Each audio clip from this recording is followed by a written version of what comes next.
emotions in college football. And for the final time this year, the Eagle flight into Jordan-Hare Stadium with the lights on and the house absolutely packed. A big game in the SEC.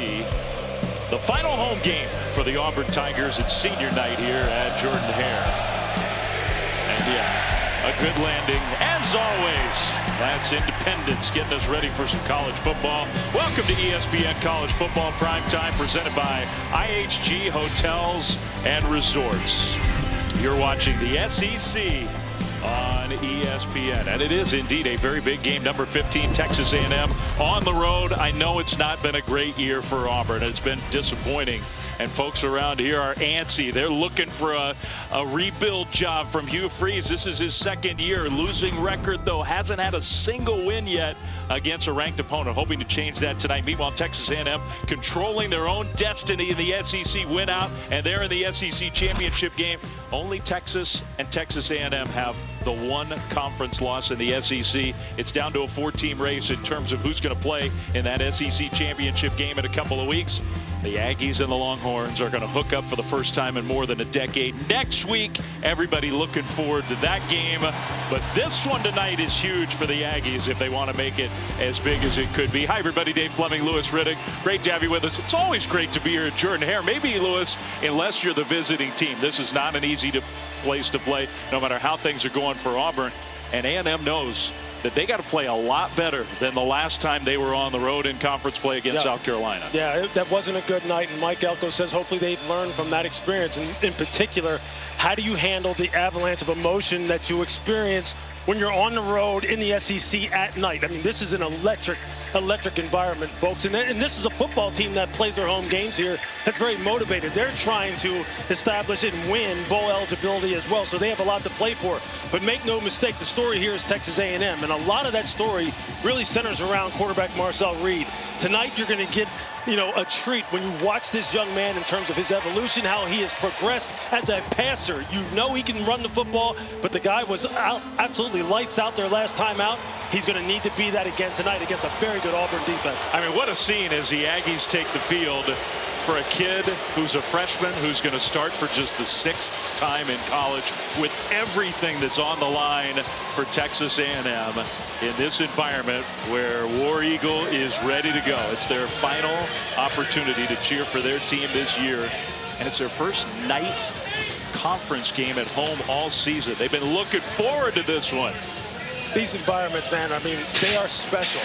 They're special. You can only imagine the emotion that's running through these young men as they run out here. I can feel it up here in the booth. It's been a long time since I ran out of a tunnel. There's nothing like this. And Hugh Freeze and his seniors, including one of the greats, Jarquez Hunter, one of the all-time great running backs, and they've had so many here, went through his senior night ceremonies just a few moments ago. And that means we are almost ready for kick from Auburn, Alabama. It's the Aggies of Texas A&M and the Auburn Tigers kickoff coming up next. Dave Fleming, Lewis Riddick back here under the lights at Jordan-Hare. Texas A&M and Auburn just moments away from kickoff. But before we start this game, let's go down on the field and welcome in the third member of our crew, Chris Brunt. Hi, Dave. Mike Elko described the biggest challenge is how do you handle the avalanche of momentum swings. His final message to his team before he came out here was play as one, play as a unit. That is how you stay poised. It's been something they struggled with on the road. Their last road trip in South Carolina a couple weeks ago, they lost by 24. In fact, they lost 11 of their last 13 away games, and now they got to come in tonight to Jordan-Hare, one of the loudest environments in the country, guys. We think we could hear you, Chris. It is pretty loud. This is so good. This is so good. This is the epitome of big-time college football in November in the South, SEC. Dave Fleming, this is pretty cool. Yeah, no kidding. And for A&M, they won the toss. They deferred, so they're going to kick it off. Jeremiah Cobb is back along the goal line, and we'll see if he brings it out. Looks like he will to start this game. A kick return for Auburn outside the 20 to the 30, still going. So a good start for the Auburn special teams. And now the Auburn offense will take the field. Our player spotlight brought to you by Royal Caribbean. Their very experienced quarterback, Peyton Thorne. Yeah, this is a guy who's dealing with a little bit of a shoulder injury. We'll see how he looks as far as throwing the football, in particular down the field in tonight's game. He's going to be under pressure. This Texas A&M defensive line is as good as there is in college football. He had a great outing last week, Dave. 5 pass touchdowns against UL Monroe. We'll see what he can get done here tonight. And I know it wasn't an SEC opponent, but he really needed that. So Peyton Thorne is going to take the shotgun snap and hand it off to his fellow senior, Jarquez Hunter. Straight ahead run for a gain of 3, maybe 4. Hunter, one of the great backs in the SEC. In fact, the defensive coordinator for A&M, Jay Bateman, told you and me this week that he thinks he's the best running back in the SEC. He sure did. And look, he is tough now. He will carry people on his back like little kids. He will run it between the tackles. Once he gets in the open field, he can rip off chunks. Thorne faked it to Hunter with a lead blocker, keeps it, and got close. Stopped about a yard short. Not a huge part of his game to be a running quarterback, but it's at least it's a tool in the toolbox. Yeah, this is something that, as you see Auburn really trying to pick up the pace here. Hugh Freeze. Yeah, quick tempo on 3rd and short. Hunter got stopped initially, but he's just so hard to bring down. And great second effort for Hunter to get the Auburn first down. And that's what I'm talking about, that lower body strength, the center of gravity. The Texas A&M defender said that's his #1 strength. You better wrap him up. You better run your legs on contact. This Texas A&M defense, they've had some issues with the missed tackles. That's what haunted them at South Carolina. And against a running team like Auburn, you better get that corrected in a hurry. Now, Texas A&M's own grading system, they judged that their defense had 31 missed tackles. That's an amazing number. Amazing. In that one game. Thorne looking to throw the ball for the first time, and he gets a completion out on the left side. Pass caught by the super talented freshman wide receiver Cam Coleman. Yeah, he just went off last week against UL Monroe. He's a guy who is a high riser. He's got tremendous ball skills. He can get his hips down, get in and out of routes. He's going to have to win some one-on-ones. Hugh Freeze said we're going to put it up for him. Hunter gets the carry and stumbles ahead. Got tripped up into Texas A&M territory, but stopped a few yards short of the first down gain of 3. Yeah, you can see here right now they're trying to establish this run game inside and make sure Texas A&M has their fundamentals sound in this football game. Receiver in motion. Hunter gets a carry and a big hole right up the middle for another Auburn first down. There you see this Auburn offensive line getting up on the second level, getting bodies on bodies, as they like to say, and running their feet. And they'll be up against it again. The interior guys for Texas A&M, Albert Regis, Jamar Turner, they're as good as there are in college football. Nick Scorton on the outside, the transfer from Purdue, Jamar Stewart. These guys are studs. And they're going to have to play like it tonight, because as you can see, Hugh Freeze is testing them here early. Unquestionably one of the best defensive line units in all of college football. The Aggies have play fake. Thorne looked left, now back right, swings it out to Hunter, who kept his balance, broke a tackle, lowers the boom, and gets shoved out of bounds. Man, he is such a tough runner, so hard to bring down. That could have been a loss, a negative play. Instead, he got 6. That's one of the things, again, about Jarquez Hunter that you just cannot overemphasize, just how tough he is after contact. But you can see already, the defensive coordinator, Jay Bateman of Texas A&M, like he said, you want to pressure this quarterback. Aggies jumped offside for sure, so it's a free play. Why not go to Coleman, who makes the catch inside the 5 and gets shoved out of bounds just short of the goal line, 31 yards. Defense number 1.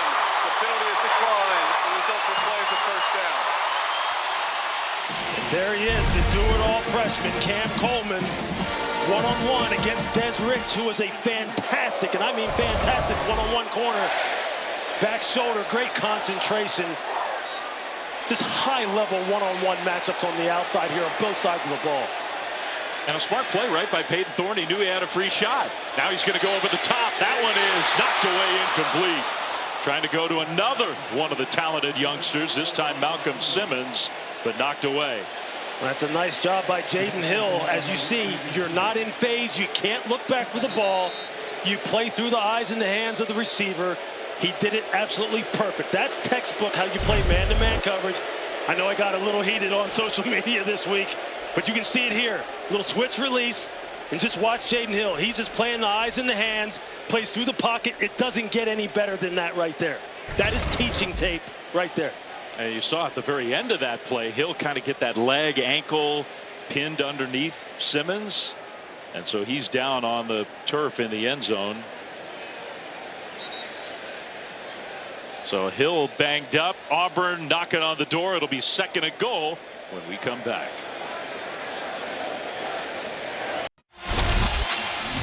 Take a look at the keys to the game here tonight. When you're looking at Texas A&M, start with their defense, dominate the line of scrimmage, running pass. Auburn's winning that battle right now. When they get the ball, play action pass. It has to be the Marcel Reed show throwing the football for Auburn. Ball security and wide receivers win the one-on-one. You've already seen how Cam Coleman can get that kind of thing done.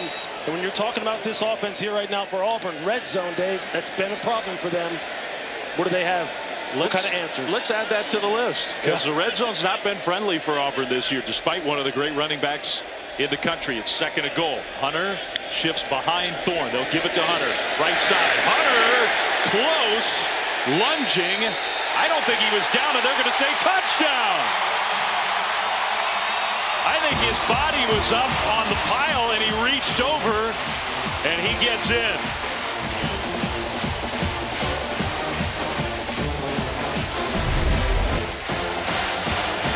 Second effort.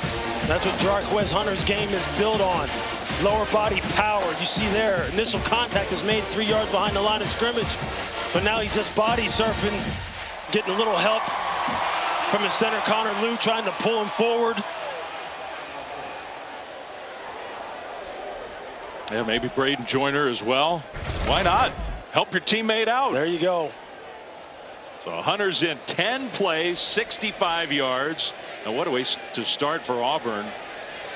Looking for their first win under Hugh Freeze. This is the end of Hugh's second year here at Auburn. First win against a ranked opponent.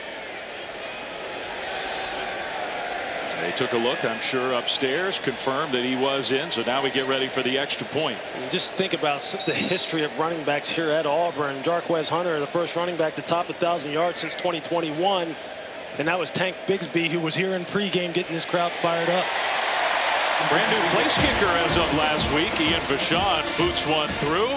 So the extra point is up and good. And the Auburn Tigers strike first against the Aggies of A&M with a 7-0 lead. Let's check in studio with Matt Berry. Hello, Dave Fleming, Lewis Riddick. Happy Saturday night. Time now for our all-state check-in. It's now down to the final couple of weeks for the Heisman Trophy. Ashton Jeanty might have a couple things to say about it. 61 yards for the touchdown. Likely going to be a name-your-number night for Jeanty against Wyoming. 7-3 early, Boise State. All right, Matt. Yeah, and Travis Hunter had another big game, even though Colorado falls on the road at Kansas. Late season road games for teams with championship aspirations. Not easy. Maybe the same story tonight for A&M. I don't think there's any question. I mean, here right away, the first series, Mike Elko, what did he talk to us about? The avalanche of momentum. And this place is deafening.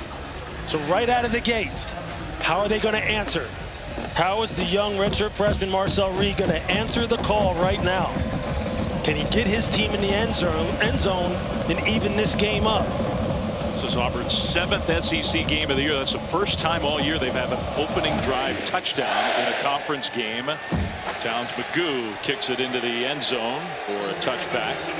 So now the Aggies offense comes on the field, and a lot of pressure on this young quarterback who is so dynamic, so impressive, but so inexperienced. Marcel Reed, who's one of the fastest, most athletic quarterbacks in the country. Yeah, and it's the evolution of his game in terms of his ability to process quickly in the pocket, execute consistent mechanics and fundamentals throwing the football. That just really takes his ceiling and just puts it as high as you can possibly imagine. Offensive coordinator Colin Klein, he's just absolutely enamored with this young man's potential. We'll see what he's got tonight. They are missing some weapons on the offensive side, Texas A&M is. They're not quite at full strength. Reed's going to throw across the middle, and he zinged one. Looked like right through the hands of Jabri Barber. Wide receiver incomplete. I mean, that first throw, you just got to get that down a little bit. That ball had a little heat on it. Jabri Barber just coming across on that shallow. You just want to put him in a catch and run situation. They've got some guys who can really get after it with the ball in their hands. Now you're behind the sticks on the road. This crowd already amped up.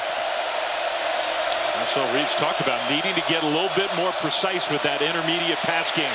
Now scrambling, going to throw, and a nice delivery out across the middle, and that's going to be good enough for a first down outside the 35. Gain of 11 to Terry Butsey. There you just see the ability to keep his eyes down the field, 2 hands on the ball, just navigate the pocket, don't drop your eyes, and then find one of their electric playmakers here in Terry Butsey, the freshman, who they want to be creative in terms of getting him the ball because they believe he's the guy who can produce some explosives for this offense as well. Yeah, it's a good point. Starting wide receiver Cyrus Allen out. Handoff, first run for Amari Daniels over the left side. No Le'Veon Moss, one of the best backs in the conference. He's out.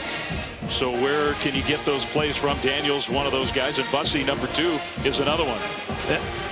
Yeah, I mean, the running back situation here has been something that a lot of teams would just absolutely break them. I mean, Le'Veon Moss, he goes down a couple weeks ago. Ruben Owens, who they lost back in training camp, a dynamic pass catcher out of the backfield. But they've been able to make it work. It has been next man up, and it's been a consistent evolution with this offense. And here's Bussey in the backfield as a tailback. They handed to him, and a nice cut upfield for a Texas A&M first down. See, there's the creativity of offensive coordinator Colin Klein, who we had a great time talking to. He is one of the up-and-coming young superstars in the coaching ranks. And Terry Bussey is someone who, again, he just has those dynamic skills as far as being able to run routes, run the football from the backfield, between the tackles, out on the perimeter. He's got electric speed when he gets in the open. And they're going to put him to work. He vacates the backfield here on first down, just close to midfield. Marcel Reed in the pocket, lots of time. Now he's going to scramble, looking for a block. He'll bounce it out and get tackled short of the first down. So couldn't quite get around the corner there, but a positive gain of 8 yards. Yeah, if you're DJ Durkin, the defensive coordinator for Auburn right now, you're sitting there and you're probably getting frustrated already because you know going into this game, one of the things he needed to do was to keep Marcel Reed in the pocket. Rush lane integrity. Don't create any gaps up front for him to escape through, because as you can see there, it's just too easy for him when he tucks it and runs. In some ways, they got lucky that wasn't a bigger game. That's right. right. A lot of room in front of him. Daniels in the backfield once again. Play clock. Plenty of time left on it. They'll hand it to Daniels. Right side run, and that's enough for the first down inside the Auburn 40 to the 39. And they're just running that split zone, as they call it, with the tight end blocking back across the formation, get movement at the point of attack with some double teams, and then climb to the second level. Just good old-fashioned football. That's all it is. And then you just get your 215-pound back, Amari Daniels, with his pads low. And there you see DJ Durkin. He was the defensive coordinator at A&M last year. He's familiar with these guys on this football team, a lot of them. He's got his work cut out for him tonight. Spoke very highly of Marcel Reed. Really likes that young man. Bussey, left side run. And it's obvious he's going to be a big part of the game plan, even on this first A&M drive. Just a couple of yards. Caleb Harris with the tackle. And it's just a nice job, again, of staying true to who they are, wanting to establish the line of scrimmage, still make sure that the running backs get their touches. Terry Bussey gets acclimated to his new role in this football game. And as they get closer down here to the high red zone and in the red zone, make no mistake, Marcel Reed can throw the football, and he is dangerous in scoring territory. Auburn rushing 4. Time for Reed. Going right side, and nobody's there. His receiver cut in. He threw it out. Incomplete. I think that was Jahdae Walker, the intended target. If he was trying to get the ball also to tight end Theo Melanostrum, number 17, on a little corner route, but he got hung up. So he just threw it away. A smart play on his part. Don't take any unnecessary risk. If you're Auburn here, it'd be great if you could hold them to 3, make them attempt a field goal. First third down of the game for Texas A&M on their opening drive. Here comes the pressure. Reed scrambling, gets tackled from behind. Nice pursuit there. Kieron Crawford with some closing speed. It's 4th down. These guys have some absolute dogs as far as the guys who can rush the passer. And here you're going to see it coming off the edge. Kieron Crawford All 6'4", 245 pounds of them just coming around the corner and tracking Marcel Reed down. They have got some guys who've got tremendous speed, tremendous get-off. They're going to have to play some of their best tonight. Well, Randy Bond, one of the better kickers in the country. This is a long one, though, 54 yards. Good snap and hold, kick on the way, and that kick is no good. That's the first one from 50-plus that he's missed all year. The Auburn defense holds, leading 7-0.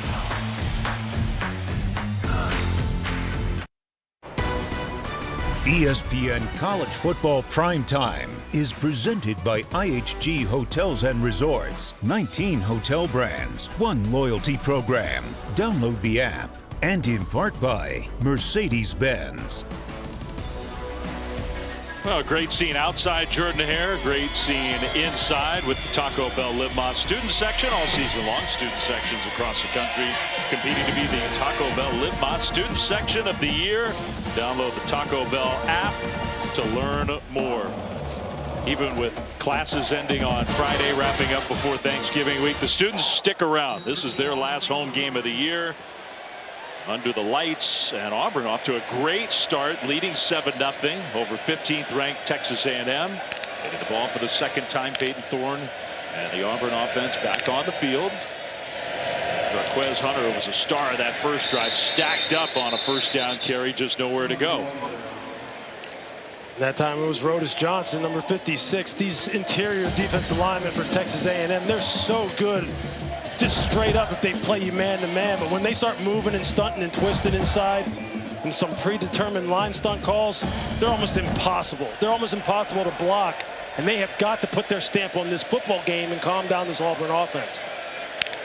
2nd and 9. They gave him a yard on that first down carry. Hunter picked up a blitzer, man open, and caught in stride. Touchdown, Coleman.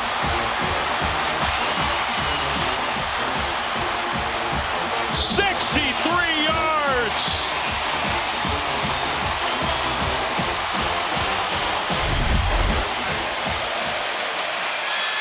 There you see Cam Coleman again going after the freshman Des Ricks, who's playing outside. And you can see he's expecting safety help of some kind. Maybe a coverage rotation bust in the back end. He was pointing at safety number 3, Marcus Ratcliffe, almost as if to say, where are you, man? I'm playing outside. You got to help me in the middle of the field. Cam Coleman has been on just an absolute tear the past 2 games. Last week, 8 for 100. Tonight already, he's just showing you why he was one of the best recruits in the country last year. And Hugh Freeze has said, this young man is special. He's got 3 catches for 97 yards already tonight, including that one.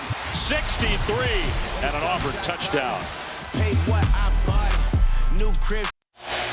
You know, there were some people who thought Cam Coleman last year was the best high school football player in America.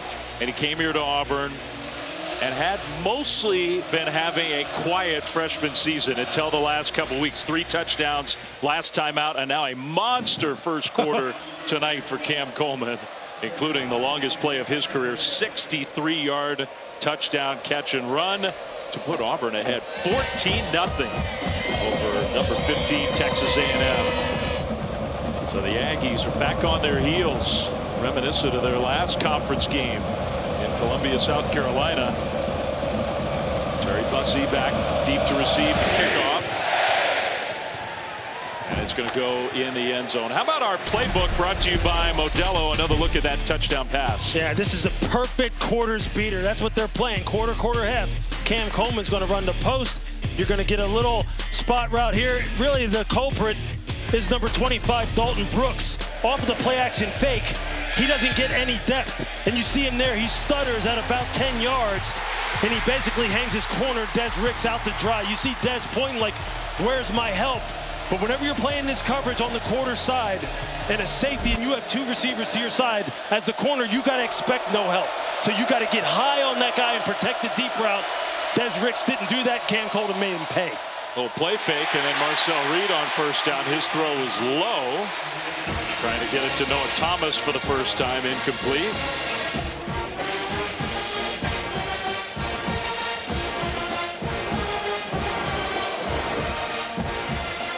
2nd and 10 for Texas A&M.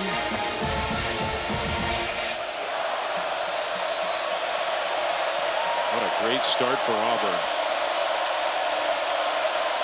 Reed looking to throw again. That one is incomplete, knocked away, and almost intercepted.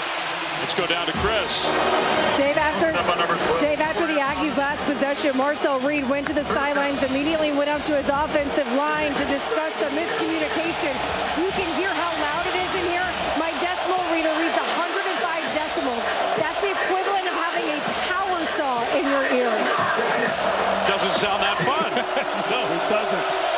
It doesn't, but this place is bonkers right now. And it's 3rd and 10 for the Aggies. Reed throws, and a nice catch for a Texas A&M first down. That's a big one. Walker with the catch. And there you see it. Ja'Day Walker, he's going to be running the deep in routes. And Marcel just puts him on him perfectly. Again, working up against another fantastic freshman on this Auburn football team, Drake Crawford. I'm not even going to say who they compared him to in the NFL in terms of his physical skills, because you'll think I'm nuts. But I tell you this kid is fantastic in terms of his physical abilities. Auburn is littered with talent. They've got talent across the board on this football team. I think that's why this game felt so dangerous for Texas A&M.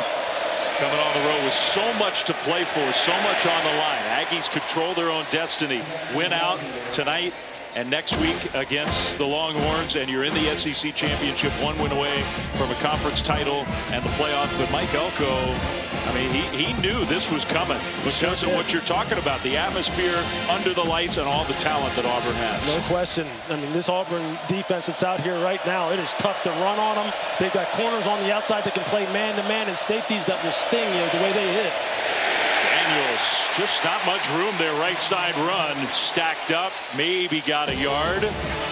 So it's another 3rd and long for Texas A&M. And there it was. It was Sylvester Smith, number 19 that time, who's just coming down in there late into the rotation and just putting a big hit on the ball carriers of Texas A&M. They've got them all across the board. They play a bunch of different players, a lot of interchangeable parts at linebacker and at safety. Tough to prepare for.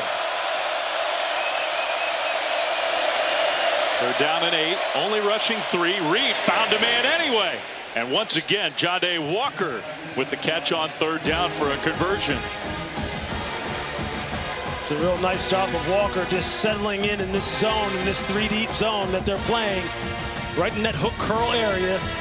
The smart, intelligent route running, and then on the part of Marcel Reed, just staying patient in the pocket and just dealing the football nice and calmly. Yeah, and I do like what you said, because he's gotten so much credit, deservedly so, for this part of his game. He is a dynamic runner, averaging more yards per carry than any other quarterback in the SEC. But he can zip that ball in there too. Yeah, I mean, there's the example, right? He just pulls it, and then it's one-on-one in space against the safety, Jaron Thompson, who we talked to, who's just a fantastic young man, so intelligent, wants to become a coach when he's done playing, and he made a touchdown-saving open field tackle. Missed that one, and Marcel Reed is gone. 2nd down and short for the Aggies. Reed swings it out to Daniels, the running back out of the backfield, and nice tough run after the catch. He only needed 2, and I think they spotted him short by about a half a yard. I thought he got it, but no. And there he was, Kieron Crawford, number 24, that hybrid pass rusher linebacker, all 6'4", 245 pounds of him. I mean, DJ Durkin talked to us about this guy. He said, this guy was a basketball player. He's still green to the game of football, but he's just so long and just so athletic. And those kind of guys, you can rush them, drop them in the coverage. He's making one-on-one tackles out here in space against running backs. Just fun to watch. Never played football until he was a junior in high school, ever. There you go. Daniels with a 1st down run. So the Aggies convert a third down on this drive alone. Yeah, they need to get some points out of this drive, preferably 6 instead of 3, because right now, that avalanche of momentum, it isn't swinging right now and rolling Texas A&M's way, and they better stem the tide here a little bit. First time I think we've seen E.J. Smith come in the game in the backfield for A&M on 1st and 10. Auburn's defense really crowding the line of scrimmage.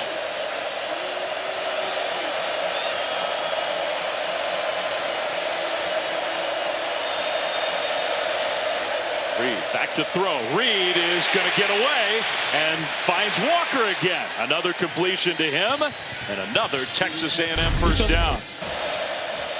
And just watch Marcel Reed here from the end zone. Just watch how he navigates the pocket. Step up, escape out to the right. I mean, he's got some absolute fantastic athletes. DeMarcus Riddick trying to chase him down.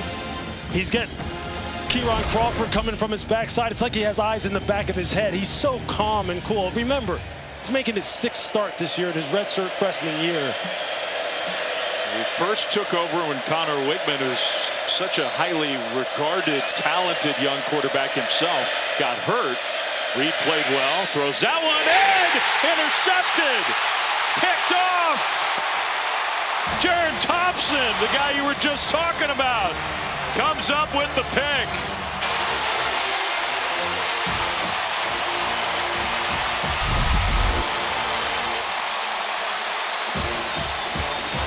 Just keep an eye on the safety.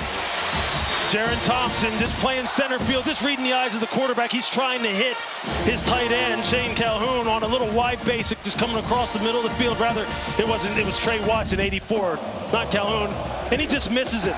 He says he has talked about the fact that he has to be more accurate, more consistent on the intermediate throws. They want to attack the middle of the field, and the safety there, opportunistic. He absolutely just takes advantage of it. Jaron Thompson. It's just a big turnover, big-time turnover. I mean, Texas A&M has driven the ball twice in this first quarter and has come away with nothing. Thorne kept it, and that probably was not a good decision. He's not 100%, and he just took a big hit right at the line of scrimmage by Torian York. Yeah, that is not the kind of shot that if you're Hugh Freeze, you want to see your quarterback taken too early and too often in this football game. Torian York, the sophomore, the absolute leader on the defensive side for Texas A&M. I mean, he's a stud as well, as you see Hugh Freeze there. Look, Hugh's been dialing up some absolute shots in the passing game. Just keep your quarterback clean. Final minute of this first quarter, Thorne is going to run it. And I don't know if that was a broken play or designed that way or what. He got a couple to set up third down. Yeah, he faked the quick wide receiver screen out here to Keandre Lambert-Smith and then decided to just tuck it down and run. Auburn got lined up very quickly, but remains to be seen whether they're going to actually run a play here or just let the first quarter come to an end. Looks like they're going to get organized for third down and 7 to start the second quarter. Hugh Freeze needs a big win desperately, and his team after 15 minutes has put them in a position to get that win, leading Texas A&M 14-0.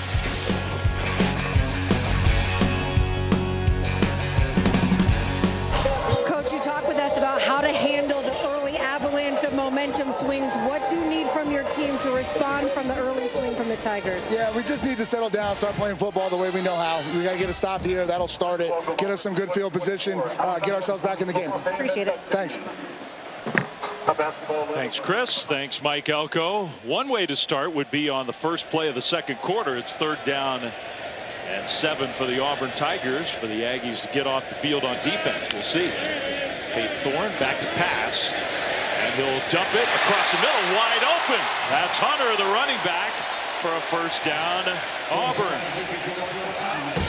The key to this football game so far, obviously Peyton Thorne has been dealing, but the Auburn offensive line, the way they've been able to pass protect and keep a clean pocket for Peyton Thorne is making all the difference. That's a good point, because they brought some pressure. Now I think somebody moved. Auburn went quick tempo and got it out to Cam Coleman, who's been the star of the show so far. Ball start, offense. All 11 players were not set prior to the snap.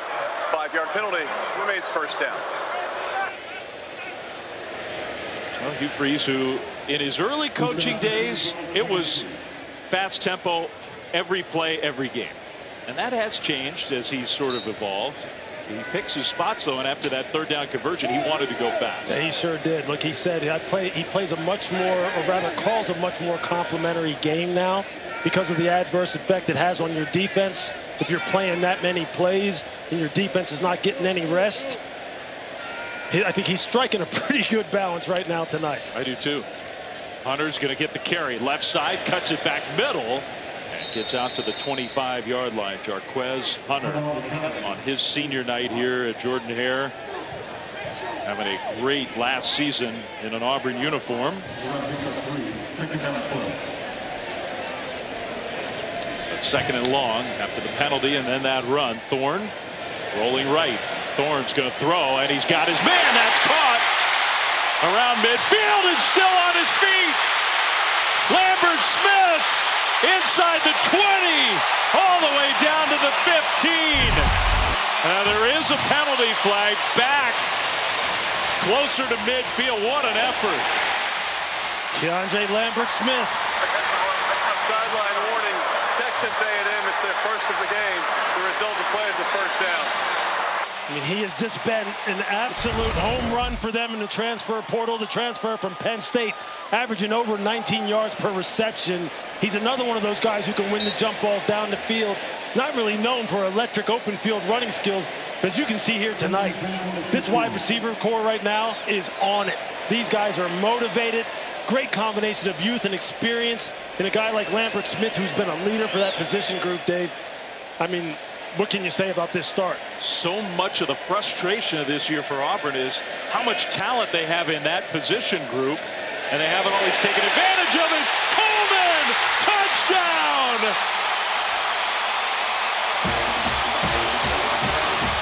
He's becoming a star late in the season, his second one already tonight.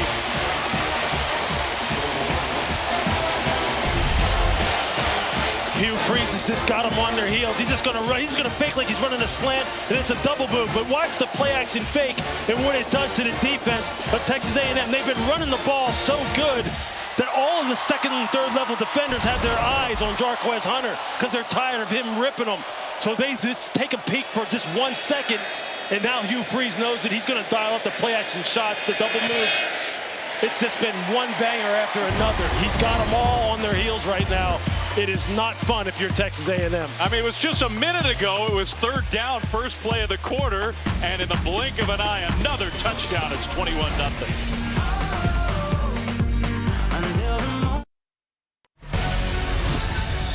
You're watching the SEC on ESPN, and not many better scenes than Jordan-Hare with the lights on. How about Cam Coleman and the pass attack of Auburn just lighting up Texas A&M through the air. They've got 190 pass yards 2 minutes into the second quarter. Amazing. And Cam Coleman, man, is he talented. I'll tell you, right now it's going to be up to Marcel Reed, who you see on your screen, right? I mean, he is going to have to respond. They're going to have to get him into a rhythm to where he can produce some explosives on his own. They have to get the ball in the end zone now. Yeah, has to this happen drive. Now, before they start their drive, let's get another check in studio with Matt. All right, Flem, I've got your Chick-fil-A move on the field. You know, we've seen Notre Dame do this to One Service Academy already, and Navy, and ruin their perfect season. Well, they're doing it again to Army. Jeremiah Love, up the gut, all Irish at Yankee Stadium, 21-7.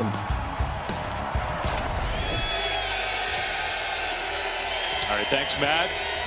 Dave Fleming, Lewis Riddick, Chris Budden here in Auburn, Alabama. Final home game of the year for the Tigers, who've had a miserable year. 1-5 in conference play. They haven't beaten a ranked opponent in any of the last 2 years. A handoff left side, and I think a face mask in the middle of that play. Daniels got the carry for very little gain, but I do believe that's going to be a big penalty against Auburn. Maybe Crawford.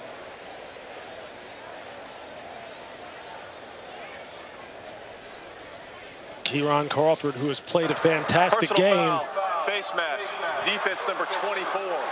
The 15-yard penalty will be added to the end of the run and include an automatic first down. You're just going to see him on the end of the line of scrimmage. He's just fighting with Trey Zoom, trying to get off the block. Just kind of reaches that big hand out there and grabs Amari Daniels' face mask.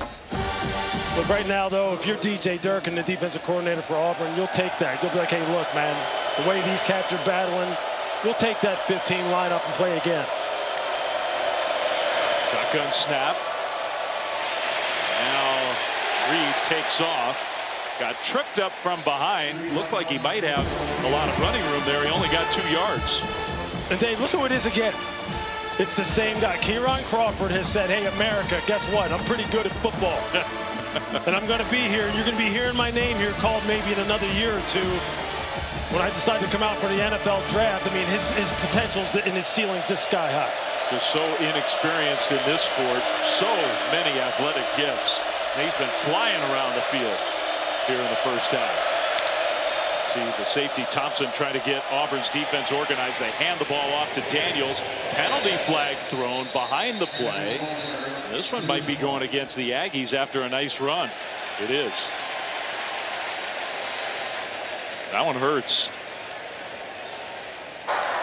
Holding. Offense number 55. 10-yard penalty from the previous spot. Second down. Armaje Reed Adams commits the penalty. You're going to see him right here, the starting right guard. They finally get a nice run here on this zone blocking scheme where you just see Amari Daniels able to crease the defense and get his pads square to the line of scrimmage. This football team right now is reeling, that being Texas A&M. They've moved the football pretty well offensively. Sputtered down in the red zone with turnovers, missed field goals, but they've got to get something going there. It's true. They've had 2 drives, 2 10-plus play drives, and no points. And now instead of 3rd and 2, it's 2nd and 19. Pressure picked up. Reed completes it left side, and then a swarming tackle of Noah Thomas, his first catch of the game. But it does make 3rd down a lot more manageable. Noah Thomas, just a fantastic prospect in his own right. 6'6" and 200 pounds. Real good body control. He's a problem down in the red area too. If they get down here inside the 20, expect number 3's number to be called. But first of all, they got to pick up this first down here as this crowd starts getting amped up again, and another key 3rd down. Chris's decibel meter might be broken by the end of this night. Reed slings it out, and Thomas with the catch gets pummeled backwards, but his forward progress easily is going to be enough for a first down. This is a nice route by Noah Thomas. Fakes like he's going to take it upfield on the seam route and then just breaks it back outside. Marcel Reed puts it on him. Auburn maybe a little flat-footed, but nowhere to go with the ball. So Reed is going to scramble and run, and then goes down. It's not often a team is down 21-0 as good as Texas A&M has been on 3rd down. They're 4 of 5, and they've converted some long ones. Yeah, it's those turnovers and just not being able to be efficient when they need it the most, when everything gets condensed down inside the 20, which was something they were very good with last week against New Mexico State. Different level of opponent, that's a little for bit, sure. A little bit. A&M's going to substitute, and Auburn, of course, then you're allowed to substitute yourself. Play clock's winding down, and they're going to hold the Aggies, who are probably going to have to burn a timeout, I would imagine. They will. I mean, if you're the offense these days in college football and you substitute that late, you're cooked. So timeout. We'll be back to Auburn right after this.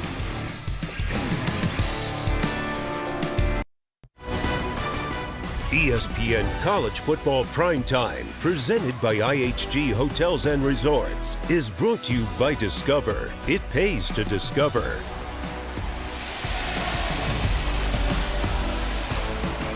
Part of senior night here at Auburn, and it couldn't be going any better for the Tigers. Dave Fleming, Lewis Riddick, Chris Button, happy to have you with us. What a scene. Lights are on at Jordan-Hare. Texas A&M, number 15 in the country, only 1 SEC loss, controlling their own destiny, so much to play for. But I think we feel like Auburn has a lot to play for, too. Just desperate for a signature win. 2 frustrating years for Hugh Freeze. Talent on this roster, not enough wins. They got a great chance to get that win tonight. Man, it just reminds you a little bit of like a boiling pot, man, where like the top is coming off now. So much pressure has been building, and they're so talented. It's just now spilling over here in the first half of this football game. Fans have got to be pleased. Yeah, I know we got a long way to go in this one. Reed back to pass. Gonna scramble now and get tripped up. He goes down. Philip Bleedy got him by the ankles. Give credit to this Auburn defense and its front four in terms of their defensive line, rushing with lane integrity.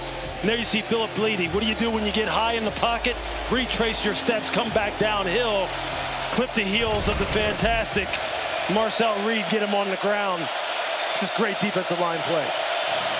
Did it with one shoe on. 3rd and 9. This is a huge moment for A&M. Play fake, and Reed gets to the corner. He will get the Texas A&M first down. There's a long way to go in this game, but you feel like the Aggies, they need points on this drive. Yeah, and there you see all the misdirection, the backfield action. If you're not sure on your assignments and sound on your assignments, Marcel Reed will make you pay on the edges.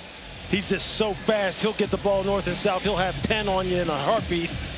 And you're right, Dave. You cannot rest if you're Auburn's defense. You cannot start looking at the scoreboard and thinking you've got this in the bag, because that young man is electric and explosive, and they've got some people on the outside that can score in a hurry.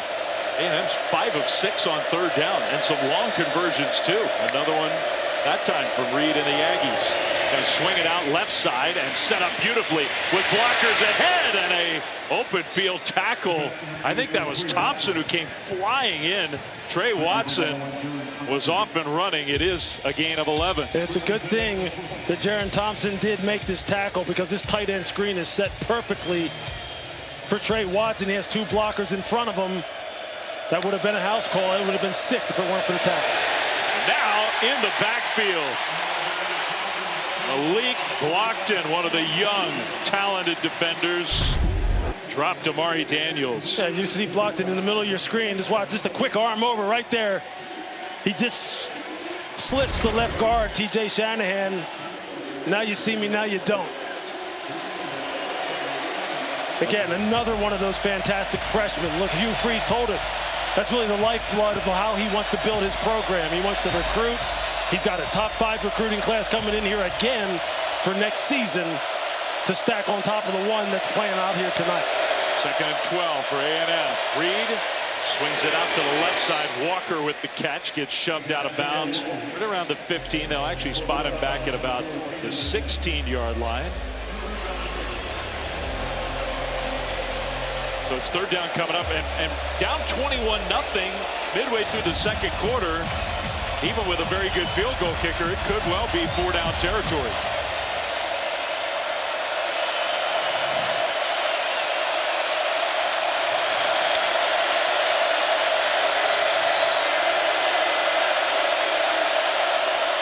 Bussey comes in motion. They'll fake it to him. Reed runs and cuts it upfield. Gets tackled, I think. I mean, real close, but I think he is a little bit short.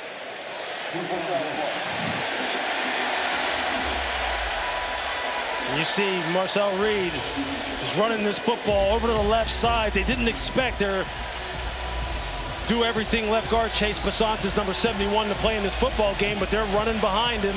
Got good push at the point of attack. That left side with Basantis and Trey Zoon, number 60, one of the captains here at Texas A&M. They're going to lean on these guys in this run game. Big time 4th down right here. Reed under center. We'll see if he sneaks it ahead. He pitches it. Daniels left side. I don't know. Maybe. It looks like they gave him a pretty good spot. We'll see. Wow. Instead of the quarterback sneak, they pitched it out. And that is judged to be a 1st down. Just a great individual effort by another freshman on this Auburn defense, number 16, DeMarcus Riddick. You can see him on the edge of the line of scrimmage. He just gets into the blocker. He's able to stack and set him and put a hit on Amari Daniels. Just youth everywhere on this field here tonight. Bunch of freshmen and sophomores. Both of these programs in good shape. That was a great play. Hugh Freeze, he calls a timeout, I think. I think he wants the officials upstairs to take a look at this. He's unhappy with that spot. It was real close. It sure was. Again, yeah, I said the right last name, DeMarcus Riddick. No relation to me. Although his athletic ability, I could see a relationship. I mean, it's kind of similar. But he just makes a great play on the edge. Before the timeout was called, the previous play is under video review to see if the runner made the line to get. Well, he may have gotten that ball across. Man, There's some big-time hitting going on out here tonight, Dave. Big time. We'll be back right after this. All right, back here at Auburn, replay booth. Didn't take long to confirm the spot on the field.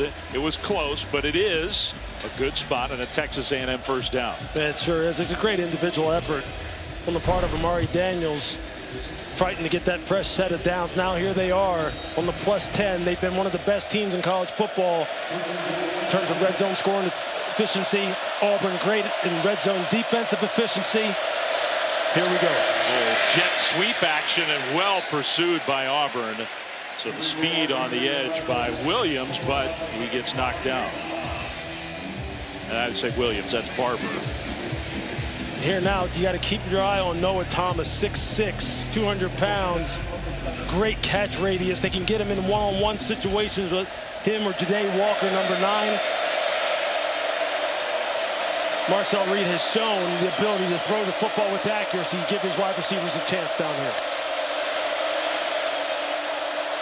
Under 5 minutes to go, second quarter, and A&M's got to get in the end zone. Handoff, Daniels, nice cut, and fighting ahead with a big hit on the side of the play and gets stopped a couple yards short. It'll be 3rd and goal. It's a great cut by Amari Daniels. Dorian Mausi, number 12. Puts the hit on him. In comes Caleb Harris. I mean, these guys, there's some pads cracking out here tonight. This is a big, big down. You would assume this is 2-down territory. Mike Elko wants to get 6 here. The 15th play of the drive, and a direct snap it straight ahead. Touchdown! The official from the side called it a touchdown. Then the ball came out, and Auburn and their fans thought that Thompson had come away with the ball. It was Bussey. Ruling on the field as the runner broke the goal line, playing with possession of the ball. Touchdown. So on the field, the ruling was indeed Terry Bussey, touchdown, Texas A&M. You see them trying to be creative again with the way they use Bussey, and you're going to see him just fighting and fighting. Here comes the ball, breaks the plane right there. Ooh. It's close. It's not exactly right down the line as far as our viewpoint here. If he didn't break the plane, I don't think he was down when the ball came out. So I do think he actually did break the plane, but it's really close. We have Matt Austin, our rules expert, with us tonight. Matt, what do you think? Yeah, David, Lewis is exactly right. That's without a a shot right exactly there, down the line, the call on the field is probably going to stand. I agree with him. I do think he reached it across, and this may be a better shot. Yeah, let's see. Pylon cam. Kind of zoom in. You can see the ball come out right here. He's going to reach it across the goal line. That's a touchdown. Yeah, I think he got agree. there. Wow. That's a heck of an effort by Terry Bussey. Again, being put in some different roles. Colin Klein, offensive coordinator, being creative.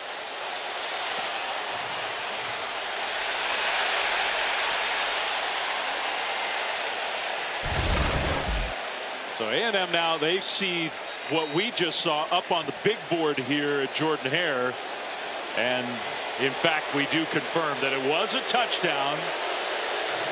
Much needed from the Aggies. Auburn fans are cranky about it, but I think the call was the correct one. Bond with the extra point, and it is up and good. Well, Texas A&M, whether it was a must or close to it, they needed that big time. That was a must. I mean, that right there obviously gives them a little bit more confidence and maybe settles them down and going, hey, look, now this is a 14-point game. We got to get some stops. We've proven that we can move the football. The run game is starting to get going. Now we got a ball game. It was a 15-play, almost 9-minute drive for the Aggies before they kick it back to Auburn. A quick word from Verbo. Defenses so far have been stingy, and that really showed in the... Done? Look, if you want a house without a host, you should have booked a Verbo. Like I was saying, both teams have really good defenses, and it really showed in the second half.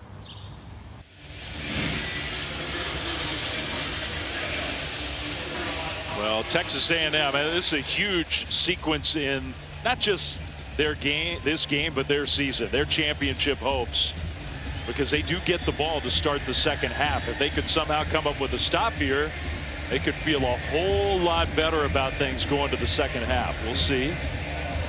How about a stop and then a score, and then come back out, with the ball in the second half? I mean, you're right. This is a huge sequence of events right here.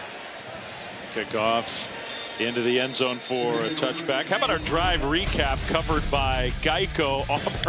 Auburn's drives have been impressive so far. Yeah, it's just a combination of the run and the pass, just working seamlessly together. Jarquez Hunter just ramming that football between the tackles, and then the play action passing game over the top. Peyton Thorne hasn't been touched tonight as far as his pass protection. And what else can you say about Cam Coleman? You thought some of his catches last week were trending. He's going to be trending on social media again tonight. This kid is a shooting star, and Hugh Freeze knows I've got some ballers down here in Auburn, man. Just got to make sure I can get some consistent play out of the quarterback, and you'll see a lot more of that TD at the end of the drives.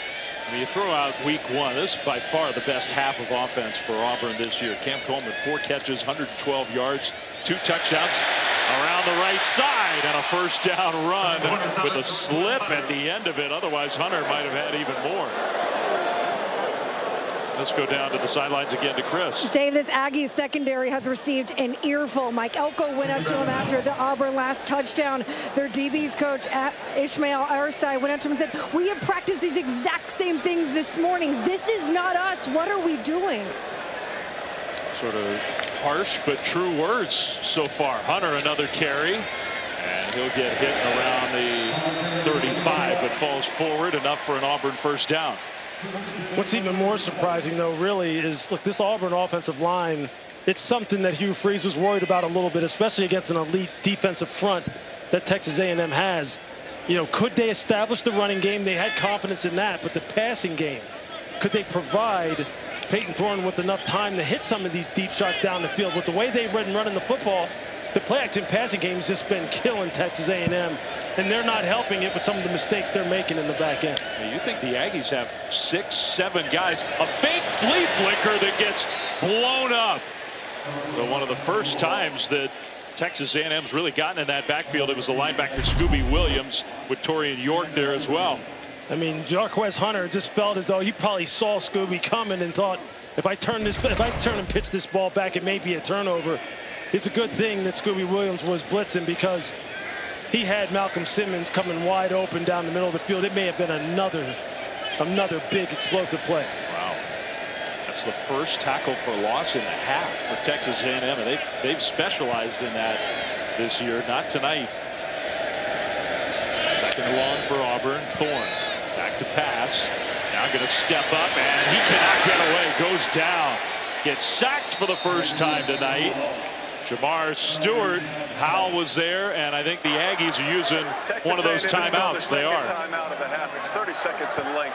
Please reset the game clock to 2:14, 2:14. Thank you.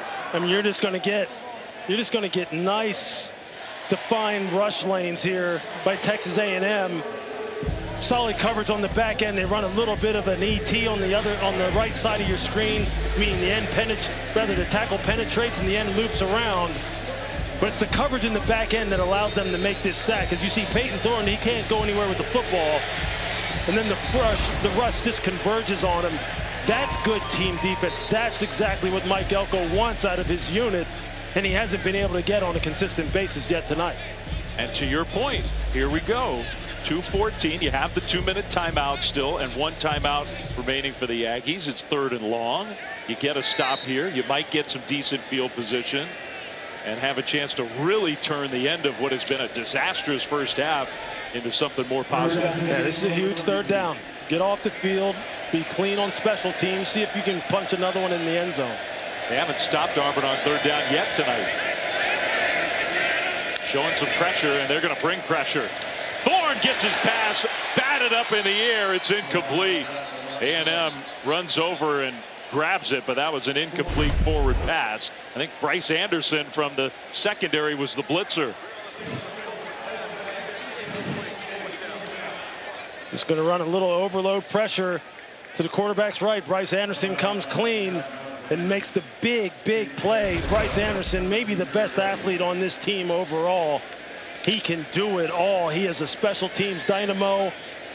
Great in the deep part of the field. He's fast, he's physical. Excellent prospect. First punt of the night, and it's a shank. I mean, a total shank by Oscar Chapman, who's a really good punter. And the whole feel of the game has changed. There goes that avalanche of momentum, maybe swinging back the other way. Has Texas A&M withstood the early onslaught? Can they now?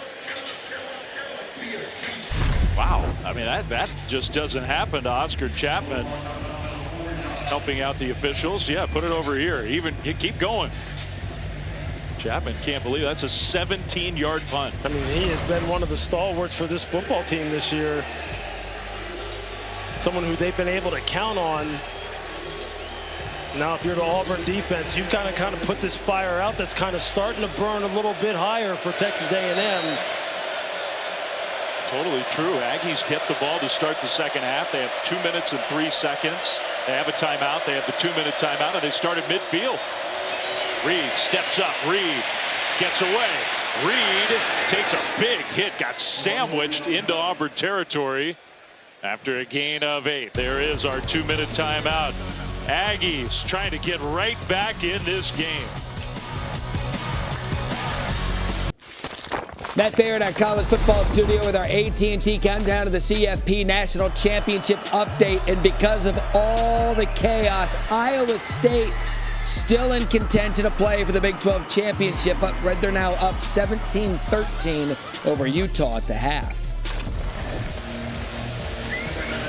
Yeah, that Big 12, I mean, it has been a roller coaster ride. SEC, there's been more clarity here late in the season. Texas A&M controls their own destiny, but down 21-0 and reeling. Now a real opportunity to get back in this game on 2nd and short. Daniels with the carry, straight ahead, first down. They're in Auburn territory. Plenty of time with the timeout in their back pocket, on the move. Now the running game starting to go. Amari Daniels continues to just pound this ball in this zone running scheme. Marcel Reed. And I think A&M moved early. So they got set up to go quick and committed a penalty. I think they're going to get Ja'Day Walker out here by receiver for not being set. Number 9.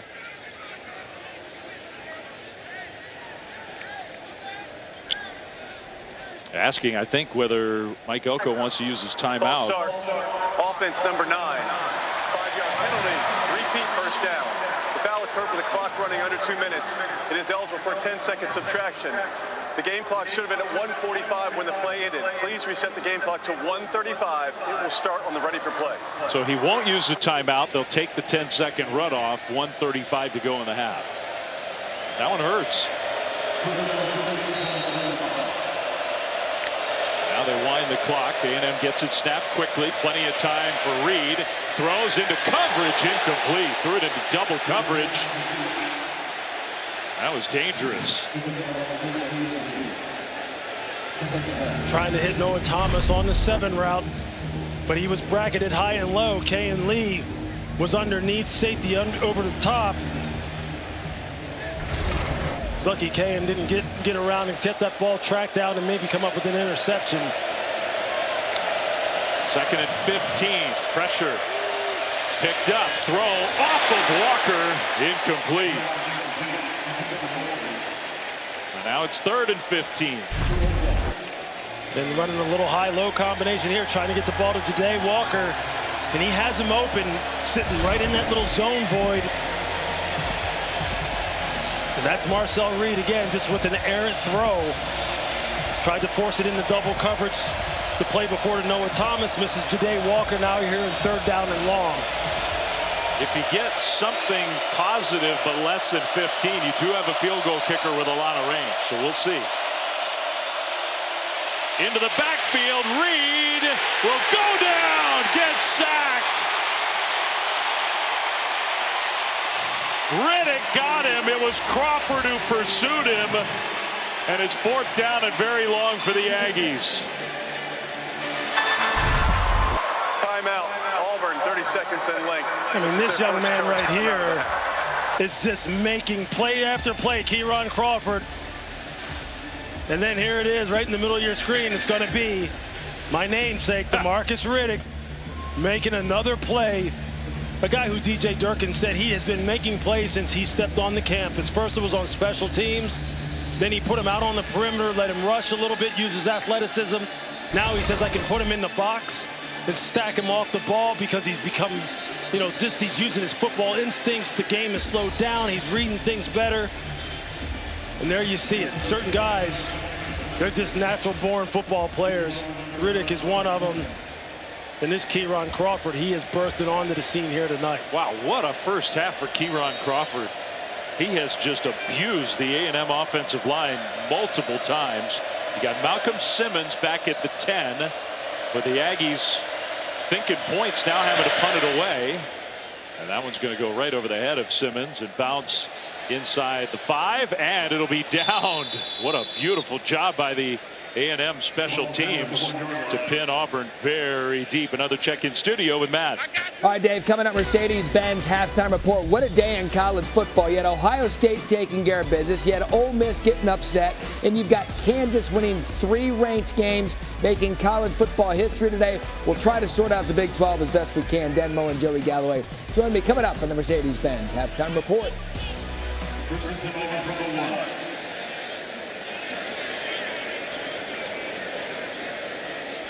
It's been a crazy day, man.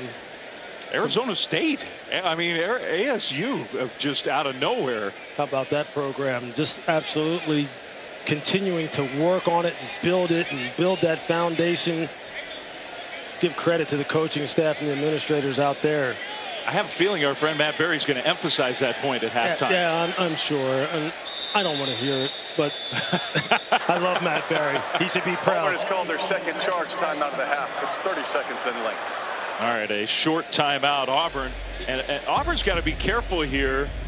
Up 21-7, a minute 8 to go. But after that excellent execution by the special teams of Texas A&M, the Tigers just have to avoid a mistake, get into the locker room.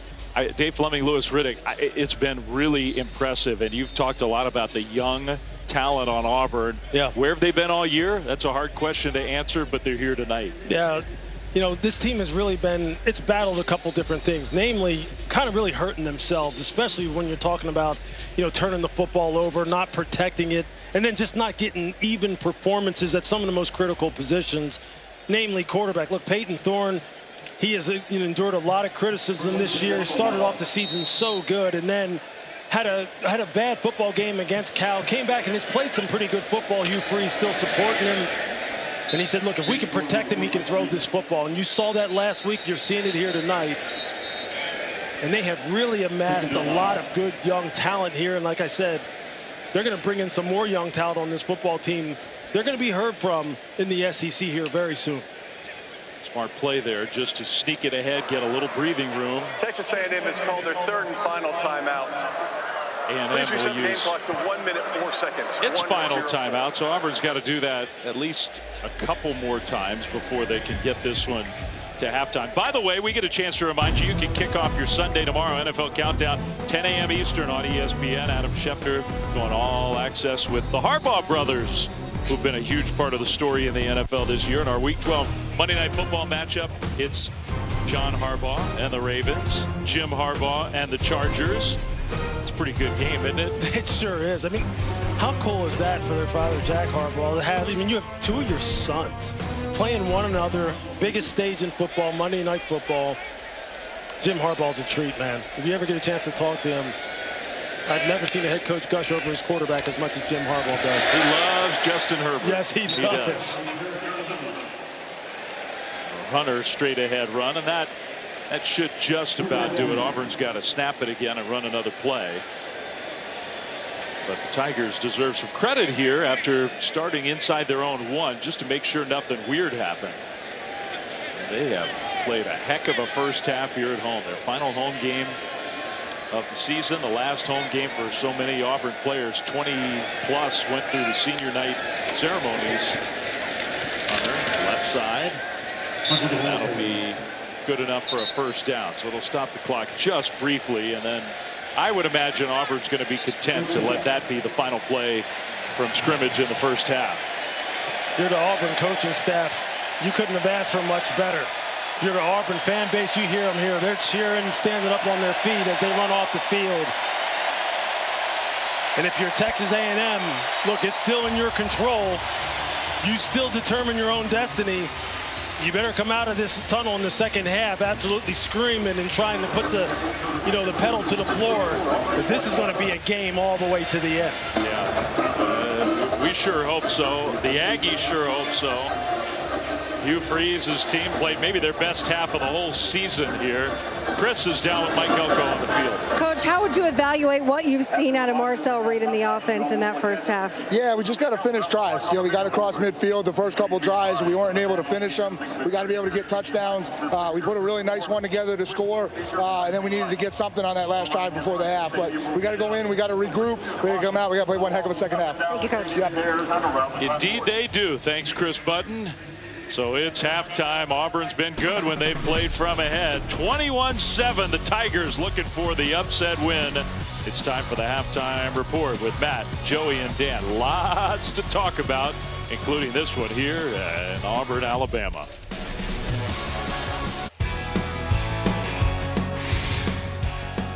Well, welcome back to ESPN College Football Primetime, presented by IHG Hotels and Resorts. You're watching the SEC on ESPN. No game under the lights in this conference late in the year can be taken for granted. And Texas A&M finding that out in the first half. Man, Auburn played well. They lead 21-7. Dave Fleming, Lewis Riddick back here with you. And I think we knew Auburn was capable of this. They have a lot of talented players. That's the best half they've played all year. There's no question about it. Like I said, it's kind of like a boiling pot of water. It's just not like all this pressure built up, and these guys are now just spilling over as far as showing you what they really truly are capable of. And you really have to attribute it to the quarterback's play. I mean, Peyton Thornton, when he is protected, he is showing you that they have got some grade A weapons on the perimeter, that all he has to do is get the ball to them accurately and they'll do the rest. And then defensively, I mean, man, the youth is just showing up. The transfers are showing up. The playmakers in the back end, like Jaron Thompson, they're showing up as far as turning the ball over. It's been a complete effort for them. But Mike Elko, you can best believe he had a great message for his team at halftime, which is remember what we're playing for. You know what I mean? Huge stakes for Texas A&M with the long-awaited renewal of their rivalry with the Longhorns coming up a week from tonight. And he told Chris as we went to the locker room before halftime how important this first drive for the Aggies is going to be. So Texas A&M does get the ball to start the second half, and they can return it. A&M is outside the 20, and sort of a wrestle tackle of Terry Bussey. Speaking of Chris Button, let's go down to Chris. Well, Hugh Freeze saw what Lewis did out of the quarterback play. He thought that Peyton Thorne has been outstanding, hitting all of his checkdowns, to be able to connect for 3 touchdowns on those possessions in the first half. He'd like a few more possessions. He said defensively, we can get off the field on 3rd down. We're going to need to score on the possessions that we get. He said, because, quote, this thing's going to get interesting. It feels that way. No question. And look, I think, you know, you saw that graphic there. 2 years under Hugh Freeze, they haven't beaten a ranked team. Not one with a lot of chances to do it. 0-7. But they got to prove it that not only can they play a good half, but can they play a good 60-minute full game. We'll see if they can. And again, just remember the things that were emphasized at the beginning of this football game. Shut down the run game. Make sure Amari doesn't get going. You know, make sure that Terry Bussey doesn't get going out of the backfield, and make Marcel Reed beat you throwing the football. Reed in the pocket, going to throw. Scrambling to get away. Marcel Reed, so elusive. Wow. Man. That's a first down, Aggies. That could have been a big negative play instead of first down. I mean, that's just so good. Eyes down the field, 2 hands on the ball. He's just getting through his progressions. And there you see Philip Bleed. He thought he had him. Maybe he was reaching to try and yank him down with one arm. And he's just getting more and more comfortable, this young man. And you just see him growing before our eyes. It's only his 6th career start, the freshman from Nashville, Tennessee. Play clock under 5 now.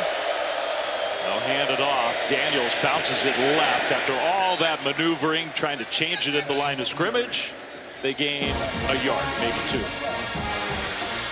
I mean, it's just one of these things that, you know, maybe as you're at home watching this game, you're not really paying attention to. You just see how Auburn just built a wall up front where Amari Daniels is having to pick and slide and cut along behind the line of scrimmage because he can't find a crease because they're just building the wall, holding the point of attack, just playing good, fundamentally sound defense. That's how you get it to 2nd and long.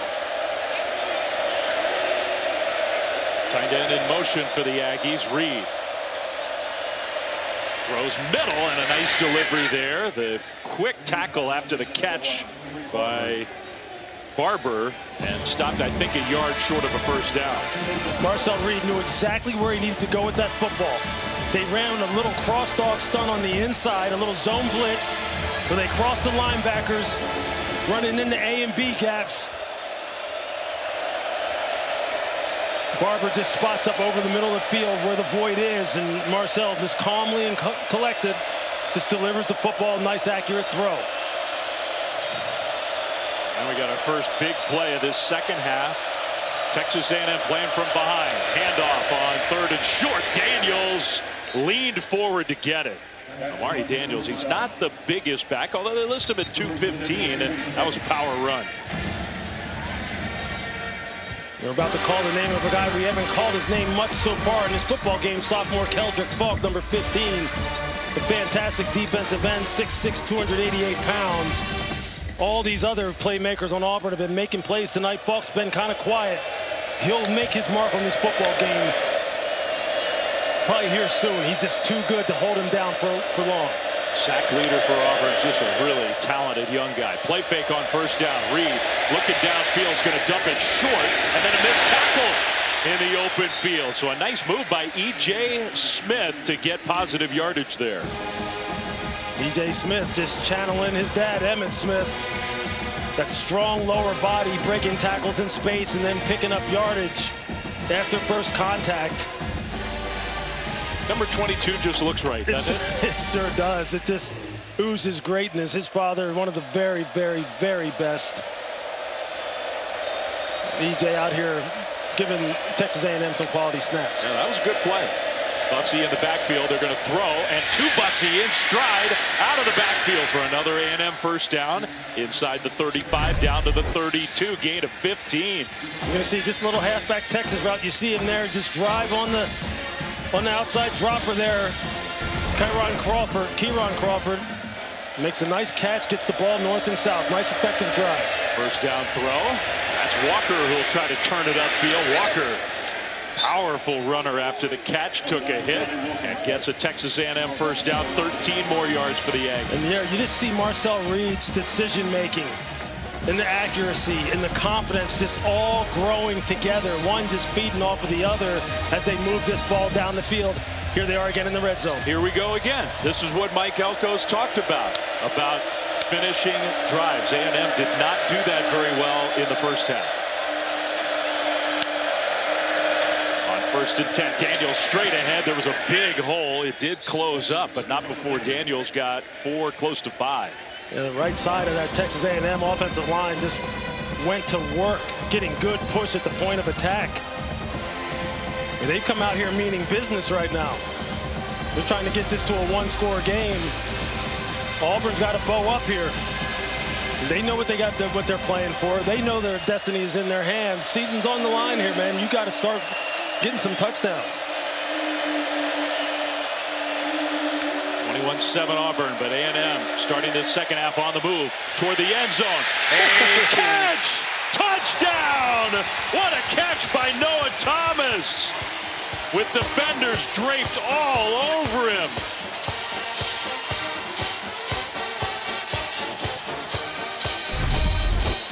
Dave, this is a laser. Just look at this. Look at the release by Noah Thomas going up against the best cover corner, Kayan Lee, number 4, the sophomore, who they love here at Auburn. But the 6'6" Noah Thomas, you just see that catch radius. You see him just going high for the football. Marcel Reed, we talked about it. He threw the ball great last week in the red zone. There it is again. That's how you respond Now we've got a real ball game. Before the extra point, a flag thrown.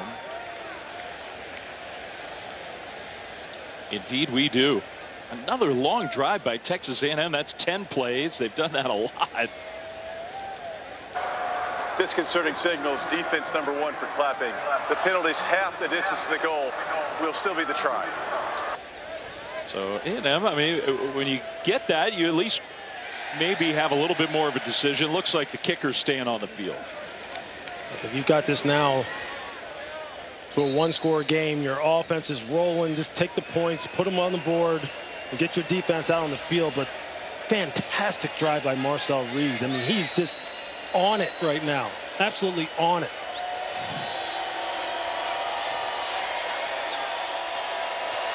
Good snap and hold. Extra point is up and good. That's what the Aggies needed to start the second half. And you could not have asked for any more. I mean, just look at this throw.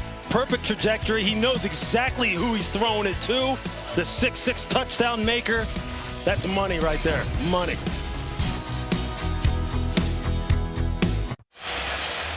All right, it's time now for our Aflac trivia question. We're not going to give you a whole lot of time, so get those thinking caps on. Excluding Texas and Oklahoma, first year in the SEC. Who are the 4 teams never to have made an SEC championship game? Vanderbilt. Yeah. Kentucky. Okay. A&M. I'm gonna say Missouri. Okay. I mean, A&M is sort of the headliner in a lot of ways, because they've been in the league for a while now. This is their first real chance at a championship. Good kick coverage there by the Aggies. They're down 7. Auburn gets the ball. Let's ask and answer that Aflac trivia question. So, what is our answer?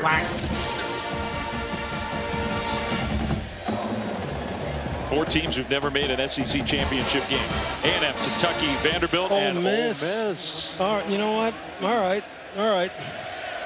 Hugh Freeze had some good teams when he was there. Yeah, Ole Miss. How about their season, man? Today just unraveled in the swamp. Florida's played a lot better. That win at Florida for the Aggies looks better and better. DJ Lagway, man, shooting star. It's an important drive for Auburn, leading over the top and incomplete. No penalty flag thrown. There was some contact. Looking for Lambert Smith. It'll be 2nd and 10. Yeah, it sure was. There's a lot of contact here, and you're going to see him going up against Javon Thomas. You see the tugging on the back, right there on the side of the jersey. A little hand fighting down the field. I mean, I've seen pass interference called for less.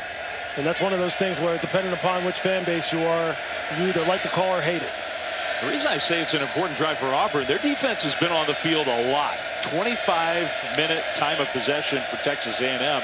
Under 11 minutes for Auburn, even though they have the lead.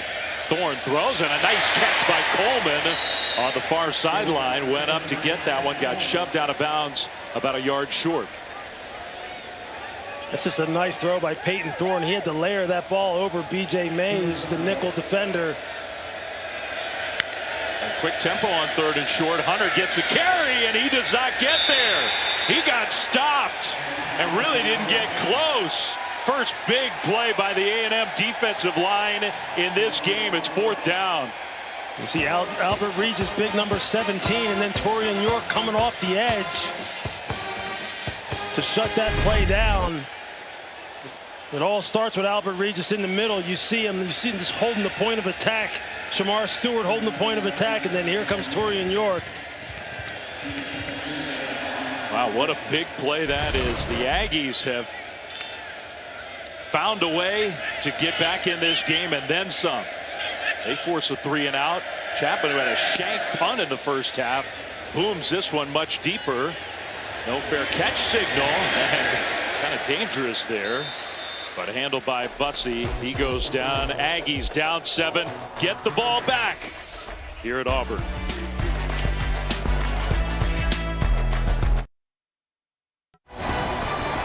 ESPN College Football Primetime, presented by IHG Hotels and Resorts, is brought to you by Red One, the action-packed holiday adventure starring Dwayne Johnson and Chris Evans, now playing only in theaters. Well, it was the final game. The all-time greatest Auburn player, Bo Jackson, final game of his career, Cotton Bowl against Texas A&M. Bo was spectacular as usual. Aggies did get the win in that Cotton Bowl. Heisman Trophy winner Bo Jackson. You think the Heisman Trophy winner this year, Lewis, is going to come from one of these three? There's no question. I mean, what Travis Hunter is doing, no one really ever in the history of college football has done it at that level in terms of the kind of things they put on him. Ashton Jeanty, this statistics that speak for themselves. And Cam Ward, I got to see him twice this year. As good as it gets. Play fake, Reed throws, and Thomas! Catch! There he goes! Texas A&M is a point after away from tying this game. 73 yards from Reed to Thomas. It was once 21-0. It's 21-20 with a point after try coming.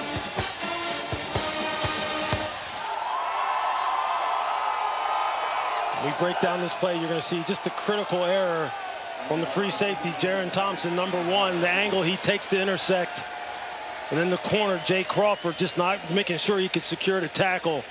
But man, what an absolute pinpoint laser again from Marcel Reed. That's Thomas's second touchdown catch in as many scrimmage plays for the Aggies. Point is up and good. And this game is tied at 21. He's just going to come off the line and run a slant. But watch the free safety, Jaron Thompson. Watch the angle that he takes on this slant. It's too flat initially. He doesn't go to the intersection point. And after that, there's no one behind there to chase him down. And if you're Jay Crawford, if you're going to try and slip that route underneath and get the PBU, you better make sure you get it, because if you don't and your free safety isn't there, as you see, he goes for the interception and his safety doesn't have his back, it's going to be 6. That's a play that should be stopped for a 5 to 8 yard gain. It should be a blow-up shot right there on the wide receiver by the free safety. But if you're off just a tick, this offense will make you pay. And Noah Thomas, man, he's the beneficiary of another dot thrown by Marcel Reed, who was just starting to heat up. So young, so inexperienced, so talented. And Thomas, he's got a playmaker on the outside. It feels like a go-to guy for him.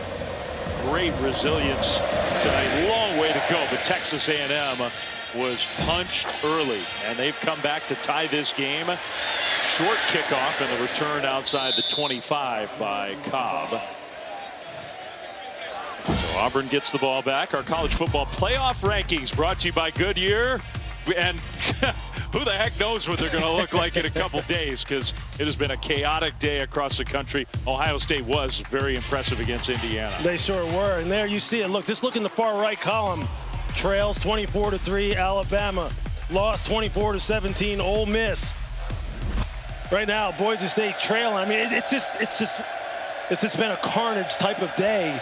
And here we've got a great one, now tied up. Alabama down 24-3 in Norman. I don't think anybody saw that coming. Peyton Thorne, and Auburn needs something to get back the feeling they had in the opening minutes of this game. A nice completion across the middle for 17 yards. Yeah, Peyton Thorne can throw the football with the best of them when he's protected. You see here, the pocket still very secure. Pass protection has been something that's been very strong for them. First catch for Lewis. There's Hunter.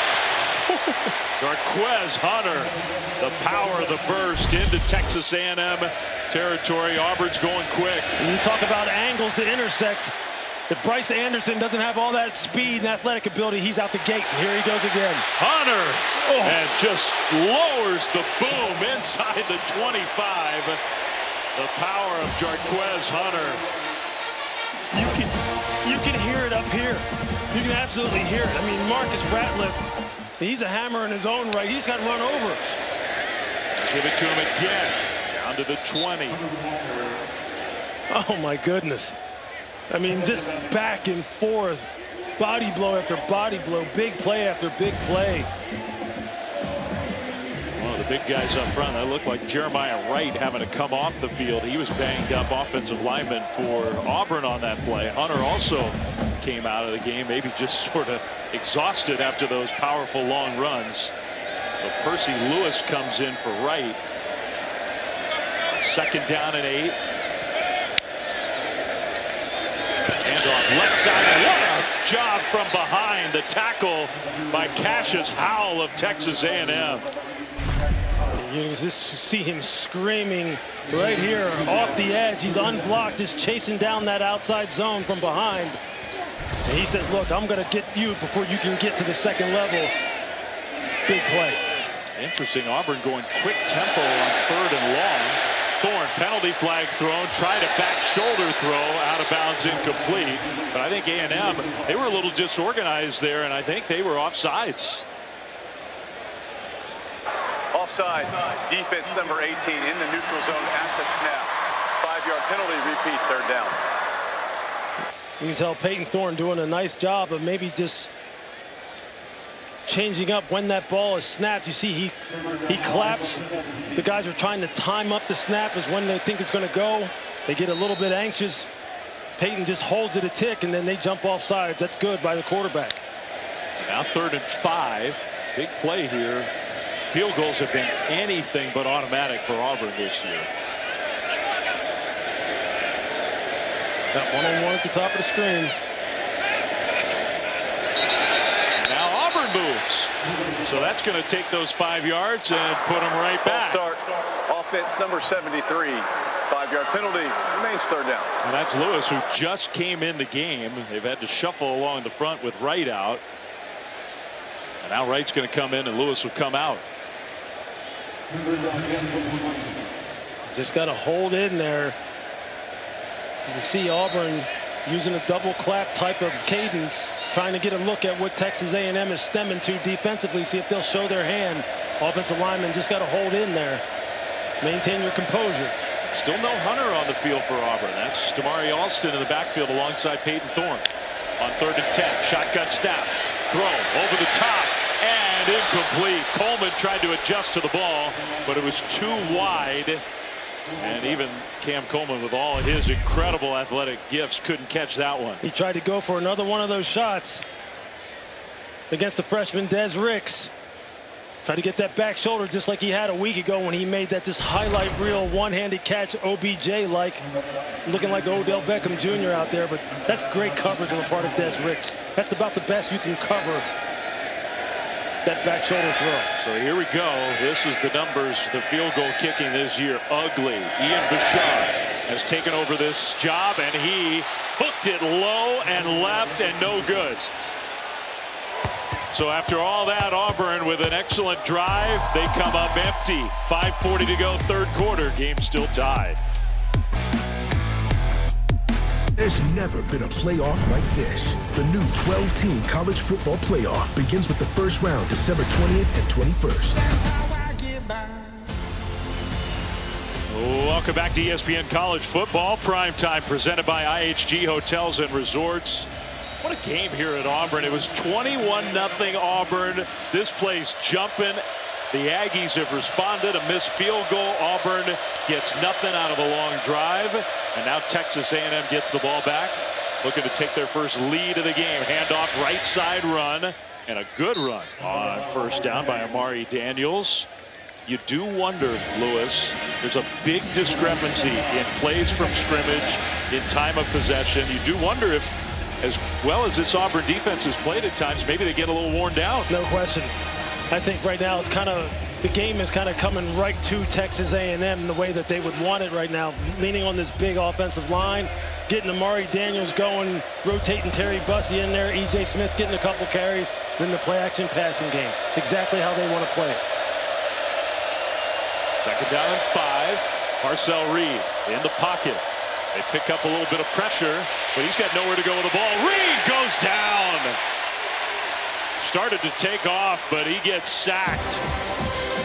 Lost 3 yards on the play. Yeah, he has Terry Bussey. Just watch him right here coming across the screen, but he's not able to pick him up. He's got his eyes down the field. If he can just get his eyes down, he's got Bussey in a catch and run situation where he can pick up some positive yardage. But give Auburn defense credit. They played that deep to short. He couldn't find anything down the field. Now a key 3rd down. A&M's been really good on 3rd down tonight. 3rd and 8 here. Reed steps up. Reed's going to throw on the run. Incomplete. He threw it low across his body. And the Auburn defense gets a much-needed stop. The Aggies are going to have to punt. There again, Marcel Reed just not able to get the ball out of his hands fast enough. He may have had a wide receiver open. He probably could have hit Bussey a little bit earlier if he could have got himself oriented so he can get rid of that football. Give Auburn credit for getting off the field here, seeing if their offense can get something going. So the punt team out there for A&M. Tyler White had a low snap, and he got pressured, but he gets it off. And a high, somewhat shorter punt, taken in stride, and that's Malcolm Simmons, who's got so much quickness. Nice return out to the 45-yard line. So good field position for the Auburn offense after their defense gets the stop. Tuesday, special time of 8 Eastern on ESPN and the app. And we've got the exclusive reveal of the next college football playoff top 25 rankings. Reese and the guys breaking them down top to bottom, coach reactions and more. And if you have an idea of what it's going to look like, you're better than I am. Me too. Me too. This is kind of what people wanted, though. They want everyone to have a shot. Anybody can beat anybody on any given Saturday, and you're getting it. It sure feels that way right now. Best starting field position for Auburn all game. Going deep. And a jump catch! Lambert Smith! Another big play for the Auburn pass game. I mean, come on. Des Ricks is going, come on. I mean, can you stop testing me down the field? Wow. Quick to the line. Hunter back in the game. Straight ahead. Hunter stopped only a yard short, and he wanted it so bad. It'll be 1st and goal Auburn. They're going to keep up the quick tempo. Trying to go back ahead. Give it to Hunter. Hunter stopped short. Good penetration by the front for A&M. Torian York again coming around the edge. Scooby Williams stacking it up on the inside. Man, this quick tempo, you hit them down the field with a big play and get right back up to the line. Defense is still trying to figure out what happened to play before. I mean, you could see, you can hear Hugh Freeze's methodology up here in the booth. You know what he's thinking. Now extra big guys, and look at this formation for Auburn on 2nd and goal. They're setting up for the Auburn push. Now penalty flag thrown, and that it wasn't quite Jalen Hurts there, was it? No.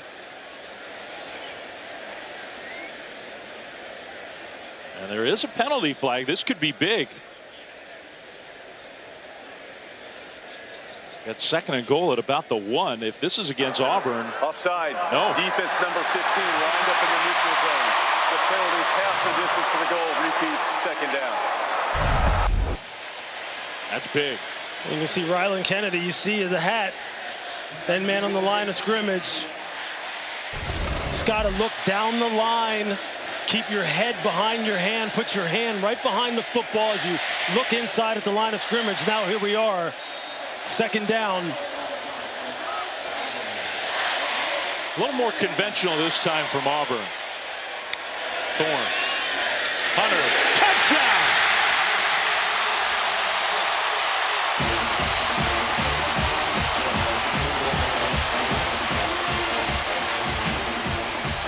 Hunter can't even celebrate because one of his linemen and one of the Aggies defenders got into it at the end of the play, but the Tigers are back ahead.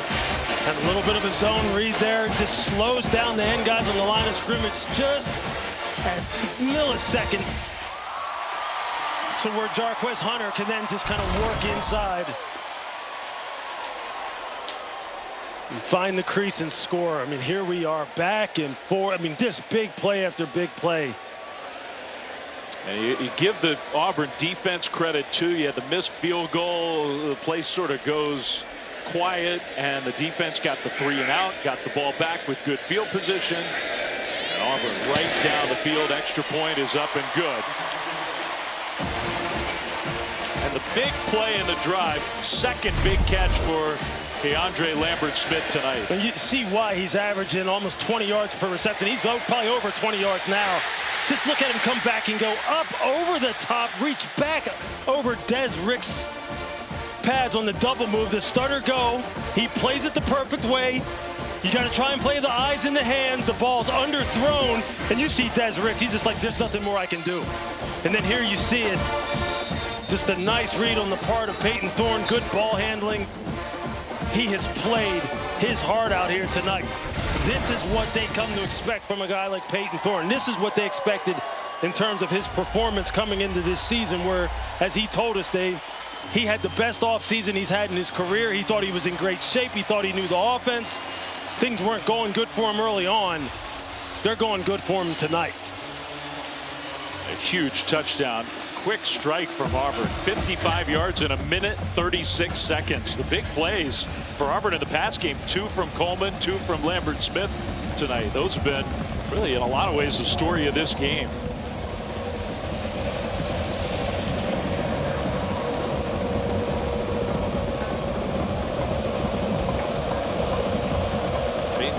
Company looking at the tablets, admiring their work on that last drive to put Auburn back ahead. Kickoff into the end zone for a touchback. Let's go down to Chris. We talked with Peyton Thorne this week about the pressure he's put on himself to be on the field for the last couple games of his career. And his dad reminded him, if you hadn't been sat earlier in the season, this would be the best statistical year of his career. His dad, Jeff, a longtime head coach. He was at North Central and then an OC at Western Michigan. In 2019 was the Division III National Coach of the Year. They had a great moment earlier today during Senior Day as he gets to have one last game here at home. Dad decided not to get another coaching job 2 years ago for moments like this so that he could see his son in person the last couple years of his career. And we have the answer to the question of what do you do with that Senior Day football? Dad holds it all game. Play fake, Marcel Reed. Going to scramble and get away. Reed to the sideline and ducks out of bounds for a positive gain on first down. And there's an Auburn defender down on the field behind the play, hurting. One of those defensive linemen, I think that's Philip Bleedy, who's made some big plays. Sure has. Got a good push on the pocket, was reaching for Marcel, got his arms extended. You just wonder if it's a shoulder or something. You don't want to speculate, but the way he landed awkwardly. Yeah, that's kind of what they're looking at, that left shoulder, left arm. Senior started his career at Indiana. Indiana's been one of the stories of this wild college football season. Probably didn't think coming to Auburn he'd be leaving the team that'd be contending for a playoff berth as he moved into the SEC. Hopefully Phillip's okay. Yeah, his former team ran into a buzzsaw today up there at Ohio State. Yes, they did. By the way, while we have a second here, next Saturday on the SEC Network and on the app, it's rivalry weekend, noon Eastern.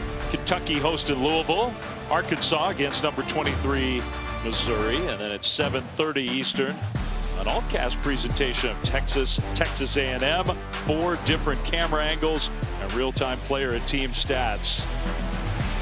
The build-up for that game just has been tremendous.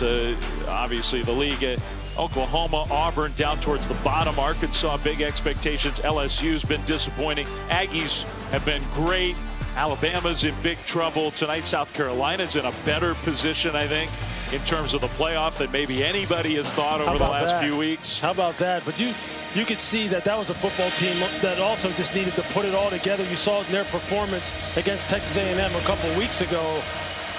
I mean, it's just been an absolute war in this division this year, just like you come to expect. So 2nd and 3 for the Aggies. Handoff and a big hit, man. Daniels just got popped right near the first down. I don't think he got there. Caleb Harris, I believe, was the guy who got the hit on. It's going to be 3rd and short. Yeah, he kind of got sandwiched. And these safeties, these young guys, you see them again, just tons of energy. They can go all day long. And Caleb Harris, he will put the pads on you now.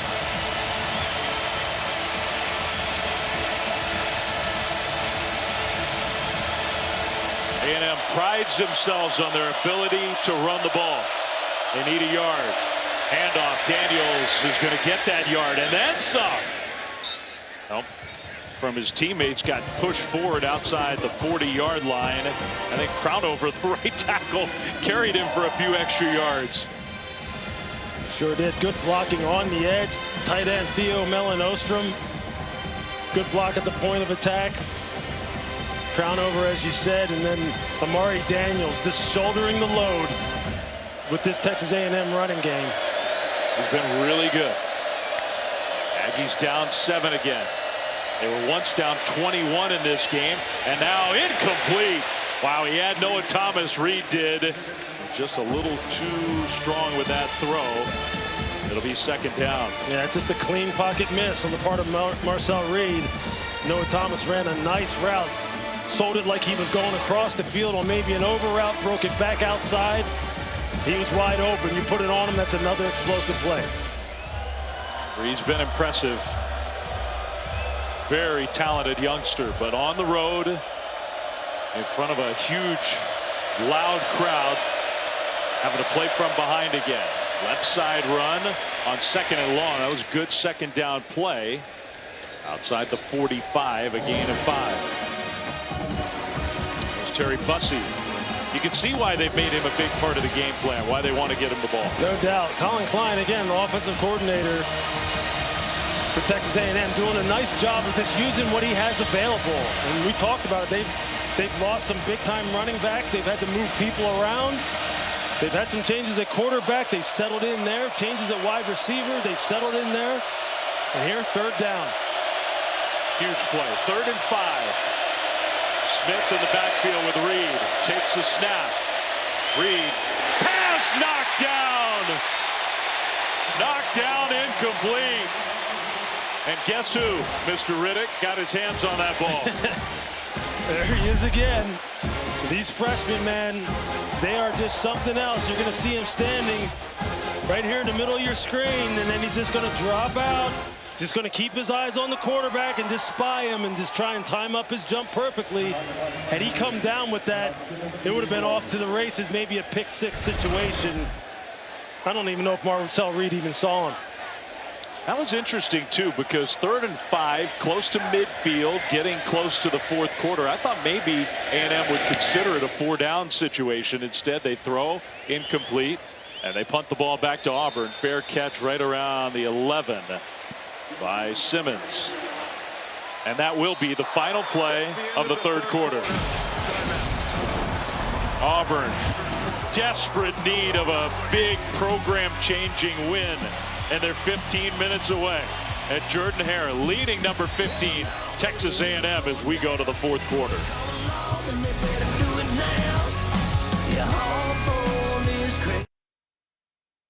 We talked about getting 3rd down stops. You got one just there. What will be important for your group in this final 15? Yeah, we said top 15 opponent, Jordan-Hare Saturday night, get it to the 4th quarter. What we need now is to get up 2 scores. And we got the ball here. We've been able to move it. See if we can't go get us some points here. Appreciate it, Coach. Thank you. What a scene here at Auburn. They turn the lights out for Chris and for Hugh Freeze. Auburn starts without great field position, deep in their own territory, handed off to their star running back, Jarquez Hunter. Short gain on 1st down. A&M has not come from behind yet this year when trailing entering the 4th quarter. They need to do that to control their own destiny for a chance at an SEC championship. Well, that star-studded defensive line, this is when they've got to show up. They've got to start winning the line of scrimmage, putting them in 2nd and longs like they are now. And now it's up to the secondary in the back end. Make a play. Peyton Thorne sprinting right. And Thorne will deliver. Tipped up and intercepted. Intercepted by Texas A&M. And another Auburn turnover.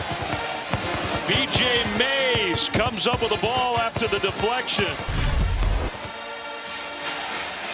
This is just a nice job by Scooby Williams. Just watch him just float out, keep his eyes on the quarterback, just reading his eyes. And then when you get a tip pass, you just got to break on the throw. Somebody's got to come up with the play. And there it is. You see Peyton Thorne Just a little sprint right action. And then B.J. Mays, he's the beneficiary. We just said it, literally said it before the play started. The defensive line has to step up. The secondary has to come up with the play. That's just great team defense. Not a good decision on the part of Peyton Thorne. And now they're set up. First turnover of this night, but I say another turnover for Auburn. 8th interception of the year, 20th turnover lost by Auburn this season. A&M has the ball already in the red zone. And they fake the jet sweep. Reed is going to scramble. Reed can't get away. Good tackle in the open field there to save what could have been a big game by Jalen McLeod, or maybe even a touchdown. It sure was. Marcel was about to get out of the gate and maybe get that ball in the end zone. We've talked about it numerous times, the speed that Auburn has on the edges with their perimeter players like McLeod, like Riddick, Crawford. They've made play after play here tonight. Let's see if the Auburn defense can pick up their quarterback after a mistake. Daniels gets the carry and going nowhere. Wow, he got popped in the hole and lost yardage on second down. That time it was 22, Isaiah Rakes. You're going to see him with a quick swim right there on Cam Dewberry, the guard, and he gets in the backfield and able to track that ball carrier down. That's how you do it, big man. The transfer from Texas A&M. There you go. There you go. I mean, that's a big-time play now here, a key third down in the red zone, where, again, Marcel has proven that, look, his dual-threat capabilities are a problem down here. Thomas in motion. He's got 2 touchdowns. Pressure comes. They throw the slant, and it's incomplete. Barber had it, dropped it, and I don't know if he was concentrating on turning it upfield or what, but it's incomplete and 4th down. Well, you're going to see Eugene Asante. He just comes in and really speeds up the process there for Marcel Reed. He's not able to put a nice, easy, catchable ball out there to Barber. He's still got to make that catch. So that was an excellent job by the Auburn defense. After the interception deep in Auburn territory, they force the field goal try. 32 yards for Randy Bond, who's been outstanding. Hold, and that kick is up, and it is booming on through. So the Aggies get the turnover and turn it into 3. We've got a 4-point game. Key play was the interception by the Texas A&M defense. No question about it, but if you're Hugh Freeze right now, you're going over to DJ Durkin, your defensive coordinator, and you're going, thank you. Sudden change, that's what you've got to hold them to. Great response for Auburn.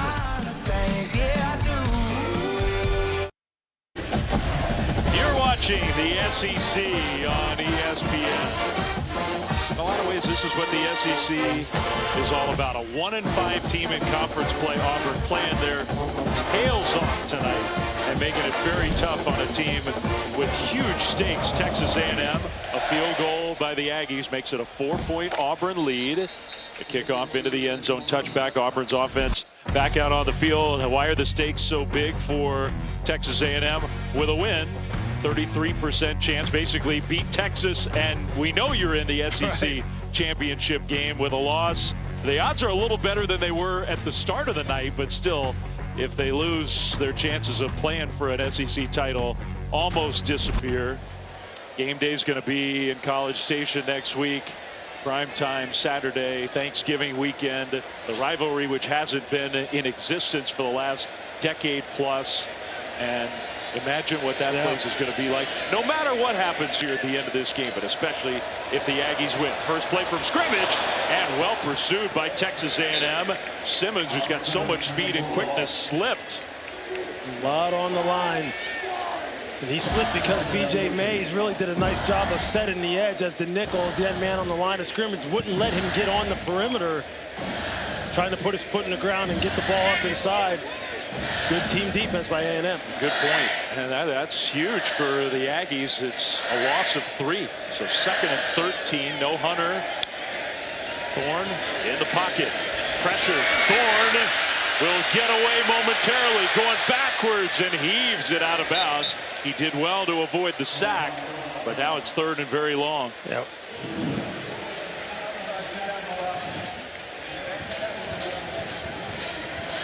That's a heck of an individual effort on the part of Peyton Thorne to avoid that sack. Dalton Brooks coming off the edge on the blitz. Had his hands on him. And able to get that ball past the line of scrimmage, avoid the intentional grounding. Well, they were perfect at the beginning part of the game. 0-3 on third down since their perfect start. 3rd and 13. Thorne. Here comes the pressure. Thorne goes down. Dalton Brooks got there, and a little hesitation by Thorne. The Aggies defense, not only a stop, they send the Tigers backwards. Just an overload blitz. Just look at all the bodies over here, and you're going to see him come inside. Gets a free run on quarterback Peyton Thorne. They got 4 coming to the side. Dalton Brooks just have to make sure to wrap it up and get him on the ground. Defensive coordinator Jay Bateman really deciding at this point, hey, look, this quarterback's been too comfortable. Oh, my goodness. Another horrible punt from Chapman, who did get pressured, but that's the second one of the game. This was more of like a duck hook as opposed to a shank. And what is going on with their excellent punter? Great field position for the Aggies when we come back.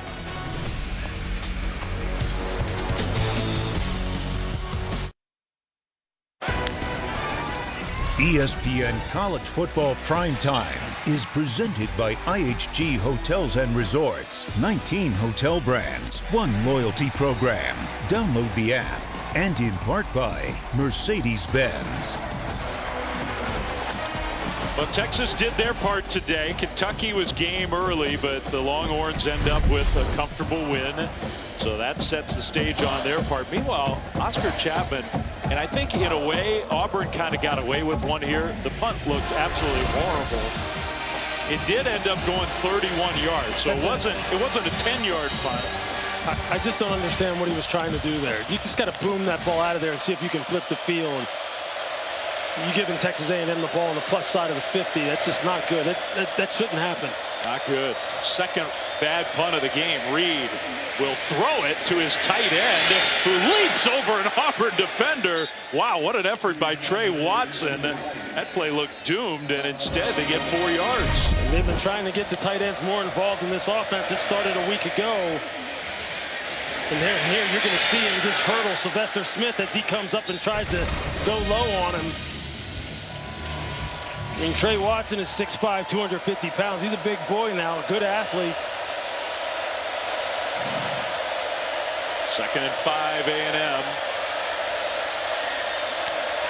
On the Auburn side of the field, down 4. Hand off and just stuffed. Amari Daniels, no gain. Eugene Asante led the way for the Auburn D. It's 3rd down. That's a nice read by Asante. Jalen McLeod coming down inside, making that ball bounce outside on that counter play. Now a big 3rd down. And if you're DJ Durkin, what do you want to do here? You want to try and get after the quarterback, speed up his pace again, maybe force him into an errant throw. Looks like they got man-to-man coverage on the outside, safety in the middle of the field. Reed looking right. Now back middle is going to throw over the top, and he dropped it in there, and the ball was dropped. Mellon Ormstrom, the tight end, had it and dropped it. That would have been a huge gain and a 1st down, and DJ Durkin is going, yeah, we got him to drop the ball. Made it look like they were going to play some man coverage, dropped out, only rush 3, covering with 8. And you see Marcel Reed can't throw in any better of a ball. Layers it over the 2nd level of the defense. Mellon Ostrom had a career game a week ago against New Mexico State. Just wasn't able to come up there with the catch there. Big 4th down here. Now what's the strategy? Do you come after him this time? Let's see. They're showing pressure. They bring pressure. Reed throws, and incomplete, penalty flag thrown. And I think there was a hold there on the tight end Watson. I think really just Kayan Lee. Ineligible receiver downfield. Offense number 84 lined up in an ineligible position. The penalty is declined. The result of play is a 1st down for Auburn. Timeout. lined up in an ineligible position, so he was illegally downfield. And it's a turnover on downs. When everybody thought it was a first down A&M, instead Auburn gets the ball back.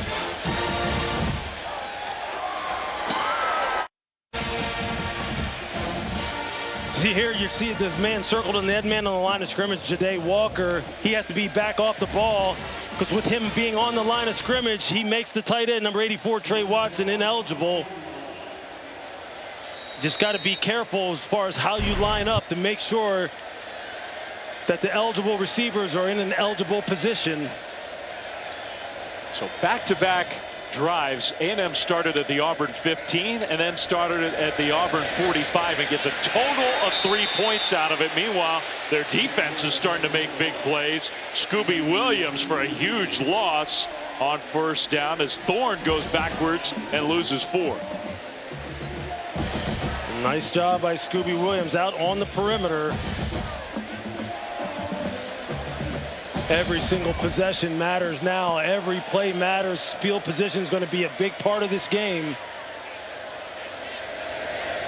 A&M also, A&M fans at least, have to be thinking about 2 drops on those last 2 possessions, both on third down plays.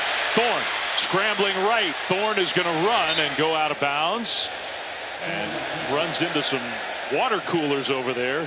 Falls down. Gets back up, is looking for a flag. It's not going to be thrown. It was close. You see Nick Skirton coming off of his blind side. He feels the pressure, escapes out to his right. Ooh, that could have been a penalty. Absolutely, Albert Regis gets the hit on him out of bounds. A&M got a break there. Now. Ruling against the runner was at about the 40-yard line, third down. Okay. So it's third down and more than 10.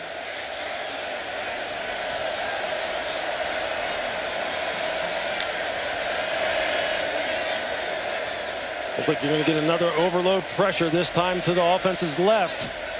You see the safety again creeping down to the line of scrimmage. They'll hand it off on third and long, and the Aggies were ready. So Auburn has gotten some huge stops from their defense, but now it's their offense that's gone cold with 8.5 minutes to go. The punt team's coming back out, and the beleaguered Oscar Chapman needs to get off a good one here. You can see Mike Elko and his coordinator, Jay Bateman, bringing out some exotic looks, some real exotic fronts, overload pressures, just really trying to make Peyton Thorne uncomfortable in the second half, and it's working. It is working. An 18-yard punt, a 31-yard punt, and this one's not particularly good. Short and taken with a fair catch at the 20. Not a disaster, but only 36 yards and some breathing room for the Aggies. Coming up on SportsCenter when we are done here at Auburn. Army Notre Dame, not much of a game. Tough for Army, as great a season as they've had. Indiana, Ole Miss, Colorado all going down. Alabama looks like it's going down. Crazy day with huge playoff implications. And the ending in Tempe with Arizona State having kind of a magical year. Totally wild. You got to see that one. Meanwhile here, what kind of ending are we going to get? The Aggies offense, great opportunities last 2 times they've had it, and they didn't take advantage. They're down 4. Now they have a long field ahead. Starting at their own 20. Reed fakes it, and now he's going to run. Marcel Reed puts on the moves, and Reed got tripped up. Otherwise, we might have had a foot race toward the goal line, gain of 15. There you see that zone read. He's just reading that end man on the line of scrimmage. If he crashes down the line of scrimmage, I'm just going to pull it and get out there on the edge and do what I do best. Or rather, do what I do very well. He does a lot of things well. He sure does. That's why I don't want to limit the young man. First and 10 Aggies, play fake. Here comes the pressure. Reed is going to throw it away. Now, I don't know. He got it past the line of scrimmage. I don't know if he got outside the tackle box. Maybe there was a receiver somewhere in the neighborhood.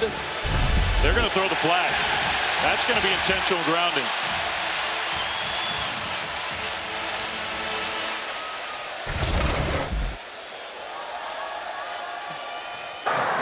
Intentional grounding, offense number 10. penalties, lost it down at the spot of the foul. Second down. He's still inside the tackle box and then just launches it. Yeah, the head coach for Auburn was sure lobbying. Reed didn't think so. But that was a mistake for Marcel Reed. It sure is. And now you're sitting here in second and super long. This crowd is getting amped up. The pass rush. DJ Durkin is going to start dialing up some things, seeing if he can speed up your process, force you into a mistake. And off on 2nd and 23. And that's getting a chunk of that yardage back by Amari Daniels. He got 10 back. It'll be 3rd down.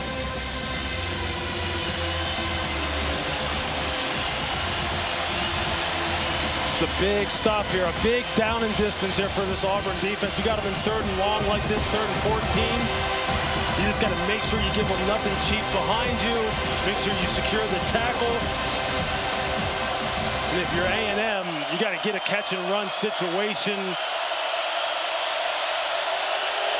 Reed in the pocket on 3rd and long.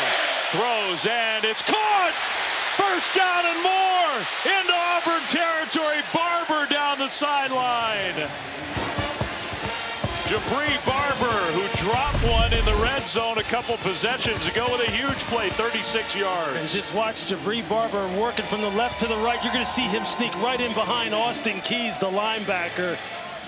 If you're Austin Keys and you're just playing spot drop zone coverage and you don't look up anybody coming into your area, that's what happens. He runs right by you. The quarterback looks you off, and they get the catch and run that I was talking about.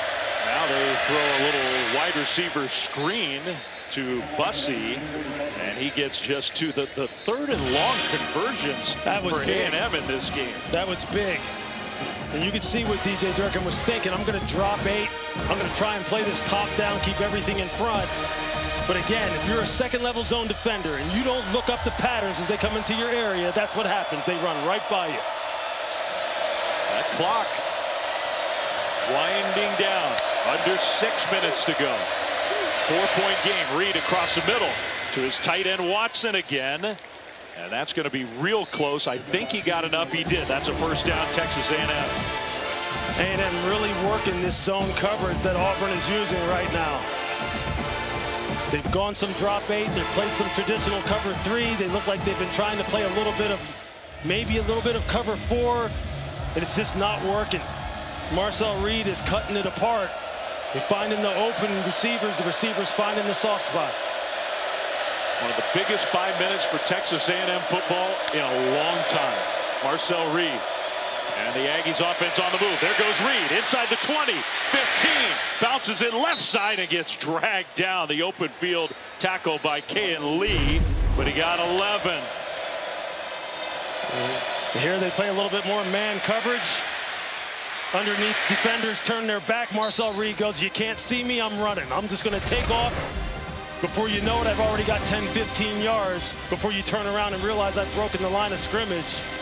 It's just a nice job of A&M just taking what Auburn's given them. Good point, because he made that decision quickly. He sure did. He recognized man coverage, took off. He's going to keep it again. Reed slipped and kept his balance, sort of stumbled forward and got a little positive yardage on 1st down. That's such a good job by Jaron Thompson, the safety, coming from depth and turning Marcel Reed back inside right there. He figures, I'm not going to sit and wait for you to put a move on me and make me look silly. I'm just going to turn you back inside as big Isaiah Rakes on the ground. Yeah, Reed got up sort of limping, so this may help A&M with a stoppage in play to let Marcel Reed kind of get himself put together with 4:11 to go. I mean, look, it's Mike Elko's first season at A&M, and it's been a really good year for Mike and the Aggies. Super positive year after the disappointments of the last few seasons. Dave Fleming, Louis Riddick with you. So no matter what, it's a positive season for the Aggies. But this is 4 minutes to have a chance to make it a special season. Yeah, and you know what? Honestly, I would say, look, they have no other option but to win this football game. I don't think anyone would look back on this season and consider it a success if they didn't win this football game, because it's right there. It's right there for them to take. Every team wants to put themselves in position to where, right, that they control their own destiny. And here it is, right? I mean, you found your quarterback of the future. You've got a good defensive line. You've got some playmakers on the perimeter. You got to take advantage of this thing. I mean, isn't that amazing? They haven't won a conference championship. Sure this is. proud program with all the great players they've had since 1998. You take a visit down there to College Station, fantastic, second to none facilities, gigantic stadium, super home field advantage. They got a lot of stuff going for them, man. A lot of good stuff. 4:11 to go on the road. They were down 21-0 in this game.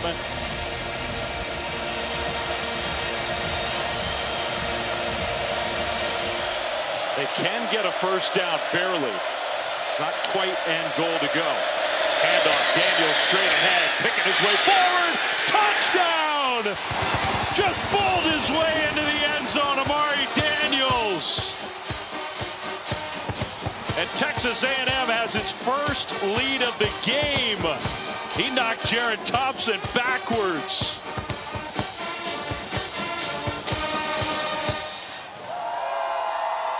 They can't believe it. It's happening again here in Auburn. With a 2-point lead, they're going to kick the extra point, of course, to make it a 3-point lead with 4:01 to go. Randy Bond lining it up. This is a big point after try. In college football, even with a good kicker, we don't take any of these for granted. Extra point up and good. Wow. 31-28 A&M. I'm just going to get this. Double team, block back, pull, and watch the blocking at the point of attack on this counter.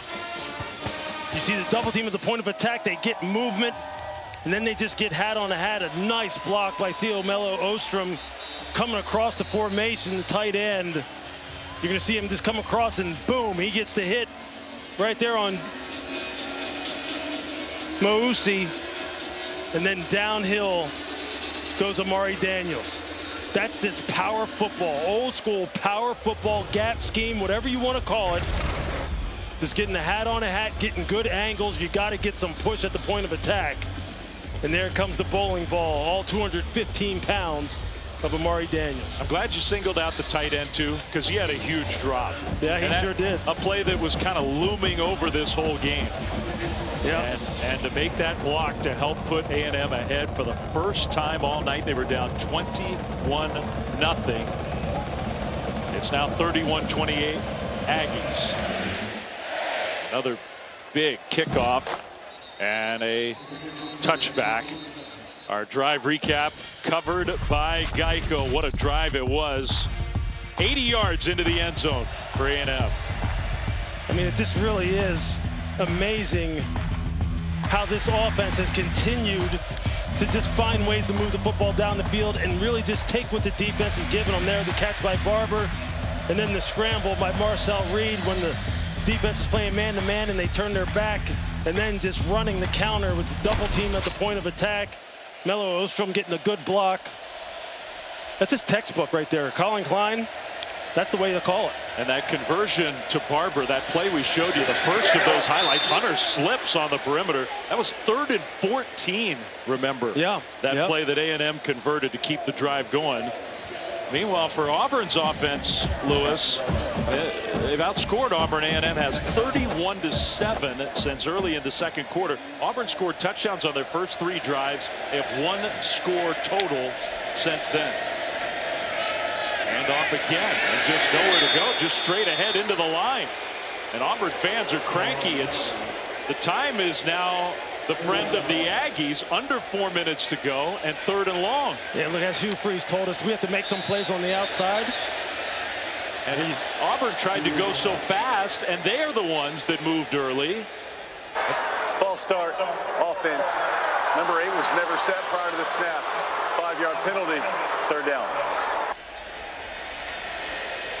There also was another flag sort of back in the secondary. I wonder if they missed that one. A&M had too many players on the field. I thought. They sure did. Everyone hadn't gotten off the field.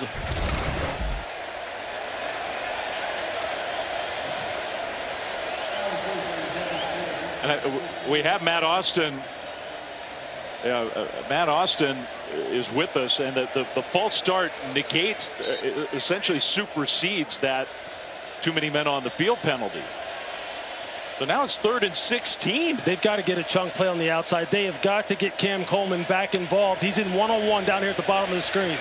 Over the top throw, incomplete. Nobody there. And it's 4th down with 3 minutes to go. The Aggies defense, another stop. The tight end Fairweather was the only guy sort of in the picture. And now it's going to be up to the Auburn offense, because Auburn's got to punt the ball back to the Aggies. -9 yards in the fourth. The fourth quarter has been a disaster for Auburn this year. It sure has. And you can see the game plan for Texas A&M as far as their blitz package is starting to heat up. Peyton Thorne, maybe it's caused Hugh Freeze to kind of dial back the shot plays on the outside, wondering if he can protect him. But they've got to get their wide receiver core involved in this football game somehow. If they get this ball back, you've got to get the ball back to Cam Coleman. You got to give Keandre Lambert-Smith a chance on the outside. And they may not get another chance. That's what I'm saying. If they get the ball back. Yeah. We're not quite to the point where 1 first down means A&M can just win this game, but we're close. And Marcel Reed, you've talked about him all week long, how impressed you are since he threw that pick early in the game, which you're on the road. Massive pressure on this A&M team with what's looming next week. Look at the response after the interception. I mean, he's just got uncommon poise and maturity for someone who's so young and still so green as far as his career. Masterful performance considering the circumstances and the conditions. Auburn's defense needs a play, and now the ball's on the turf. Well, that helps. Timeout quickly by Hugh Freeze. That's huge. I mean, that's just on Marcel. He just takes his eyes off the ball. He just knows he has to carry out the play action fake, and he just drops the ball. I mean, that is exactly what Auburn needed. Right as we were just singing the praises of the young quarterback. An unforced error. You know it's getting cold. That ball starts to get slick. Your hands are getting cold. You've been out here 3.5 hours, however long this game's been going on, and just one little slip up in terms of your concentration, and it can be catastrophic, man. You see Mike Elko is pacing the sideline, just thinking, just lock in, guys, lock in. We got 2:52 on the clock. Because now, you know, you have that negative play, and you might sort of need to go into conservative mode now. Just make sure Auburn uses its timeouts, because you're on your own side of the field with 2nd and 17. We'll see. Yeah. And if you're DJ Durkin, look, you're trying to get after this football. You're trying to set your offense up in plus territory without giving up a big play, trying to get this ball out. Reed keeps it. Reed, left side run. And another Auburn timeout after a gain of maybe 4 yards on 2nd and long. Auburn has called their 2nd charge timeout at the half. It's 30 seconds in length. So now they've got 1 timeout remaining, plus the 2-minute timeout Auburn does. So here's what it looks like at the top of the SEC. Alabama's headed for a loss. I don't think. I mean, they're down 24-3 with just a couple minutes left. What a strange season it's been for them. They just have not been able to stay consistent all season long. I would say the big beneficiary of the day is Georgia. I mean, but A&M has put themselves in a position here down 21-0. We were saying control your own destiny, control your own destiny. All of a sudden it felt like they didn't, but they do now again. Yeah, I mean, you know what? They played like a team when they got down that realized, hey, look, we're letting some things slip away here. And they're not out of the woods yet. No. And if you're Auburn's defensive coaching staff, you've seen what happened when they play this drop 8 soft zone coverage. They have just been picked apart when that has happened. Marcel Reed has been able to find the zone holes. It'll be interesting to see what they try to do here. Do they come after him? They got to keep some eyes on him, though, because you see when he breaks the pocket, he can pick up first downs with his legs. You got to be able to put some pressure on him, though. 3rd and 13 for the Aggies. Handoff, Daniels bounces it left. Daniels gets tackled. He was trying to get around that corner. He cut it back upfield, and maybe a game-saving tackle for Auburn at the 45. Final timeout for Hugh Freeze. It's called the third and final timeout of the half. Young Caleb Harris, he's made a lot of plays in this game. He might have saved Auburn's chances. Yeah, he sure did. Turned it back inside, got enough of a hit on Amari Daniels right around his waist, got him on the ground. You're going to see him come out of the middle of the field, number 18 right there, just tracking the ball carrier inside out. We've seen Amari Daniels rip off some long runs. 71 yards, 56 yards. He can go the distance. I bet you his eyes were pretty big there as he turned that corner thinking he had a chance for another big one. So Peyton Thorne will try to get loose again on the sideline. Auburn's going to get at least one more chance. And Tyler White, the punter, would love to pin the Tigers deep. It's young Malcolm Simmons back to receive, standing at the Auburn 10. Another one of those fantastic freshmen. He has game-breaking speed. White gets the punt off. Simmons will make the fair catch at the 15. Well, a field goal would tie, so they don't need to go 85 yards. If they can, they could win this game in their home finale in 2024. Peyton Thorne and the Auburn offense, after the incredibly hot start, have been shut down. Yeah, they sure have. But he's got to go back on the outside. They've got to protect it up. You know that the pressure's coming. You know that they are not, Mike Elko's not going to let him just sit back here and throw the football. But you've got to get the ball in the hands of your playmakers. Cam Coleman, you have to call his name in this drive for them to win the game. Auburn has negative yardage in the fourth quarter tonight. Thorne throws. There's Coleman with the catch. Now, not for much, just a couple yards on first down. But it's something positive to get the drive started. No timeouts. Auburn does have to have some urgency here. Second down. Thorne looking right. Now throws middle, and it's caught by the tight end. That's Fairweather. First down, Auburn. So you got to have some cover 2 beaters, cover 4 beaters dialed up right now. You know they're going to play 2 safeties high, trying to protect things over the top. You got to have some things to beat it. They got the play snapped before the 2-minute timeout. Coleman with another catch, and he'll get driven out of bounds. Aggies trying to rip that ball free, but a gain of 6, and the clock stops with the 2-minute timeout. Auburn down 3. They've got the ball. 1:54 to go. Don't go anywhere. Well, in case it comes down to a kick, Ian Vachon warming up on the sidelines for Auburn. Just last week took over as the primary field goal kicker. He was kicking for Birmingham Southern. They canceled their football program.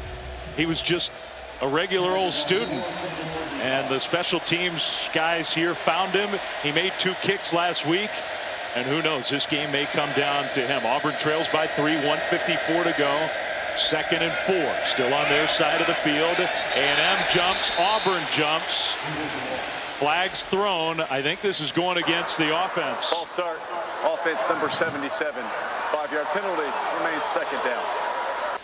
Now the clock was not moving, so with no timeouts, no runoff for Auburn, but it's still a big 5 yards. And you see again the guard Jeremiah Wright. He knows that the overload pressures are coming. You see all the bodies that were lined up over top of him.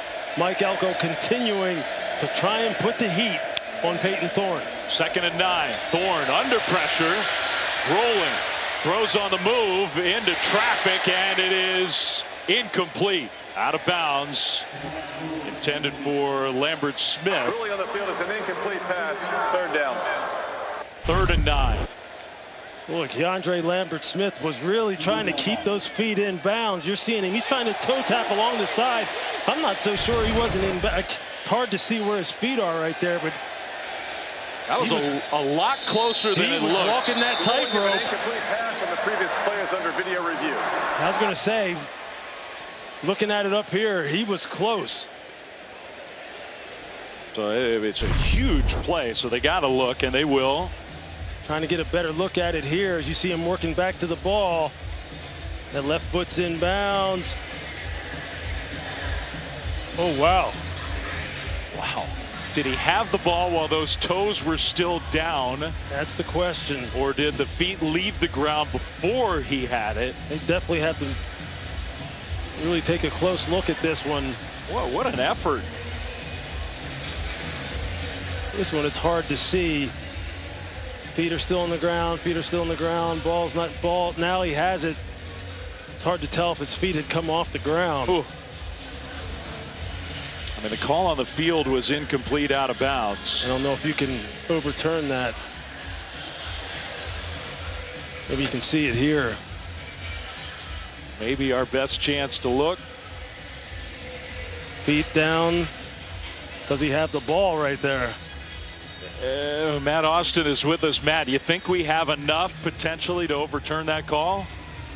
If the receiver stuck the catch and controlled it as soon as it got into his hand, I think there's evidence that his foot was still on the ground. He only needs one foot, remember. Yeah. Yeah. Now it has to be clear and obvious to overturn. Look. Yeah.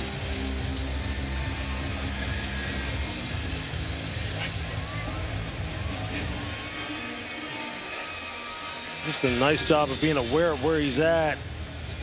I think he might have that right foot like still be on the ground right there. I think Matt's right. Let's see if the officials agree. After video review, the ruling on the field stands. Incomplete pass. Third down. That's close. Wow. I mean, that's a huge call. And I'm not going to, I know Auburn fans will be upset, but that's tough. It sure is. Really close. So now instead of a big first down, it's 3rd and 9. 2 plays to get 9 yards and keep your hopes alive for Auburn. You can see them putting the safety over the top of Cam Coleman down here. Maybe not. They might leave him one-on-one. Wow. They're going to swing it out to the tight end, left side. He makes the catch. That's Fairweather, but he got stopped short. So now 1 play for Auburn's hopes to stay alive.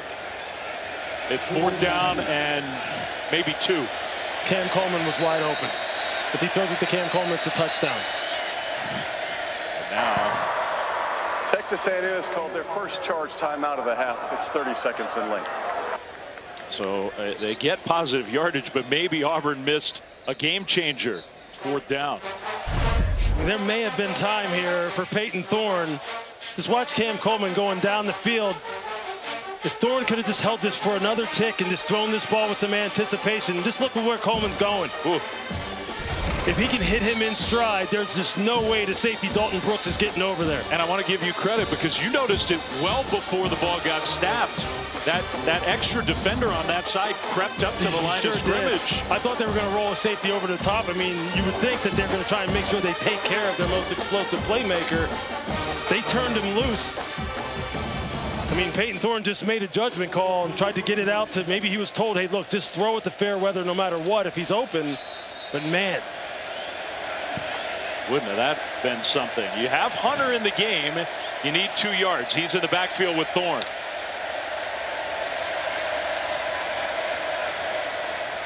Play clock. Still plenty of time at 10.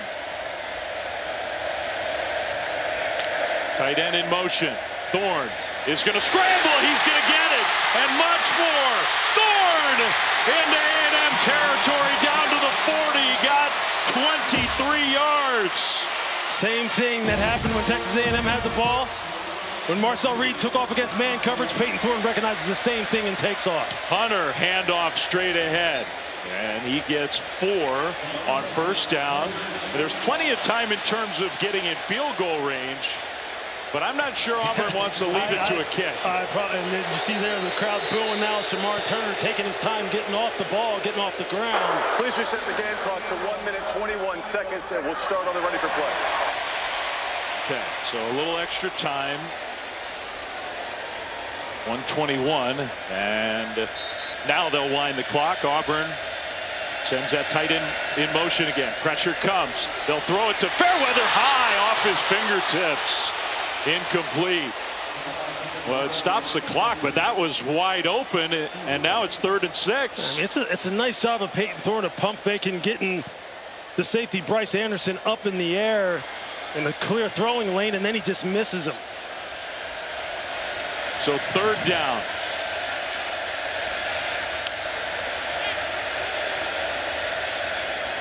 Again, keeping an eye on those safeties. You just don't know what Hugh Freeze is telling him in the headset where he wants him to go with the football, trying to give him some pre-snap intel as to what the coverage is going to be. Play clock down to 3, down to 2. 3rd and 6. Swing it out right flat. Hunter with the catch. Hunter toward the sideline. He'll get there. 1st down, Auburn. Just enough. Down to the 30 with 1:09 to go. What a smart play. 2nd and 3rd level defenders are dropping well beyond the sticks to line the gain. He says, look, I'm just going to bet on my guy Darquez Hunter being able to catch and run and pick up the 1st. Great decision by Peyton Thorne. Down 3, 1:09 to go. Handoff, Hunter. Hunter, nice cut. Hunter inside the 20. And he gets another 1st down. That stops the clock. Gain of 11. Missed tackles. The offensive line is dominating the line of scrimmage right now. Aggies championship hopes on the line. Hunter breaks a tackle. Hunter inside the 10. It's 1st and goal, Auburn. He lost his cleat and kept going. Peyton Thorne doing a nice job of understanding where the overloads are, where the numbers are in their favor. They may have like 2 calls at the line of scrimmage, just kind of read how the defense is deploying, and then he's able to get into the right runs, and they're gashing them right now. And Scooby Williams is really hurting.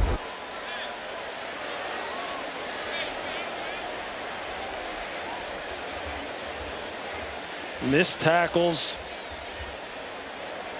Oh, Scooby, he got his right knee caught. Gosh. You're going to see here as he spins, as he gets him on the ground. Right there. The right knee, the leg gets caught underneath him. Oh. You can tell he is in pain. Kid from the state of Alabama. You know how much this game means to him. 50 seconds left. A&M up by 3. They were down 21-0. If you're just joining us late, Auburn got off to an amazing start tonight, hitting big plays from the start. But A&M just methodically has gotten back in this game, taken charge as the game has gone on. And in the 2nd half, it's been mostly all Aggies. Yeah, I mean, Marcel Reeves has just been going up top in the passing game. Noah Thomas, all 6'6" of them. Just winning in the deep part of the field. Darquez Hunter, the epitome of being a warrior, a tough guy on the football field. And Amari Daniels, this running game for Texas A&M. It's just been a heavyweight battle back and forth. Now A&M has 2 timeouts. Auburn does not have to be in a hurry. Again, they don't want to leave it to their field goal kicking. Alston in the backfield, and Auburn moved. Oh my goodness. Offense number 52. 5-yard penalty. Remains 1st down. Wow, that's some big false start penalties in this game against Auburn. That was the left tackle Dylan Wade. If you don't want to leave it up to your kicker, punch it in and win the game. Again,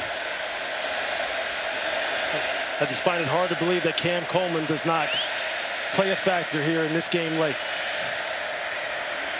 Thorne swings it out left side, and Alston fell down. He was out in the open. I don't know if he was going to get to the goal line, but he stopped short. Clock moves. Auburn tries to get lined up. Hunter still is not in the game. He lost his shoe on that last play. They'll hand it off to Alston, and he's going down. So Alston gets tackled, and Auburn now, that clock rolling. They don't have a timeout. Auburn's got to get organized. Try to get one more play off. And if you don't get in, now timeout A&M. Wow, that Aggies. Prior to the snap, timeout Texas A&M. It's their 2nd timeout of the half. It's 30 seconds in left. 16 seconds. Auburn ran a play and didn't get in, and the clock kept running, I don't know if they could have gotten a field goal off. Yeah, Mike Elko didn't like something that he saw. He wanted to make sure that his guys were all on the same page in this critical third down. I mean, obviously gives Auburn a chance now to regroup on the sideline, get into the perfect play as they see it. As you see Mike Elko, he didn't like something. And this to your point, Lewis, like whether it's Cam Coleman or whatever, you have to get this into the end zone, touchdown or incomplete, to make sure you have a chance at worst to tie this game. That's right. It would take a lot of guts if they didn't do that. So Hunter is back in. They're at the 6, 16 seconds to go. You see Cam Coleman at the top of your screen. Look like maybe there's some kind of switch release going on out here. Maybe anticipating some kind of man coverage. See if they can get him open. Now they moved again. I don't believe it. False start. Offense number 42. 5-yard penalty. Remains third down. Wow. So one of the extra tight ends in there to block. They just come into the game. That's you just can't have these kind of critical errors. That's the third one on this drive. Third false start on this drive for Auburn. Now it's 3rd and goal from outside the 10.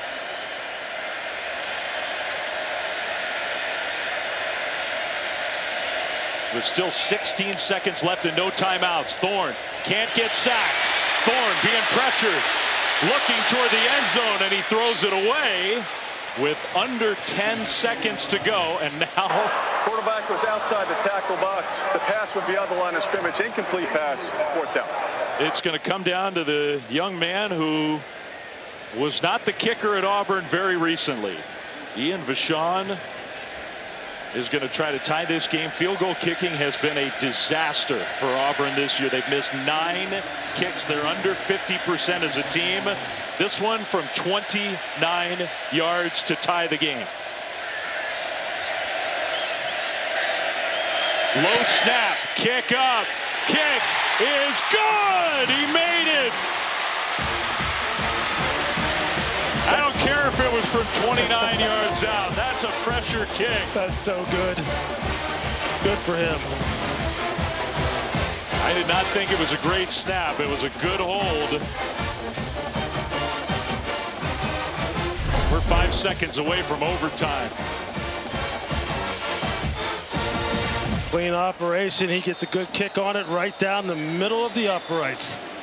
What must Hugh Freeze have been thinking as that was unfolding?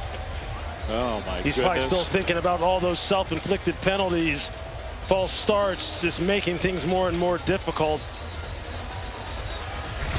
And you know who was the holder, by the way, who struggled so much punting the ball? Oscar Chapman.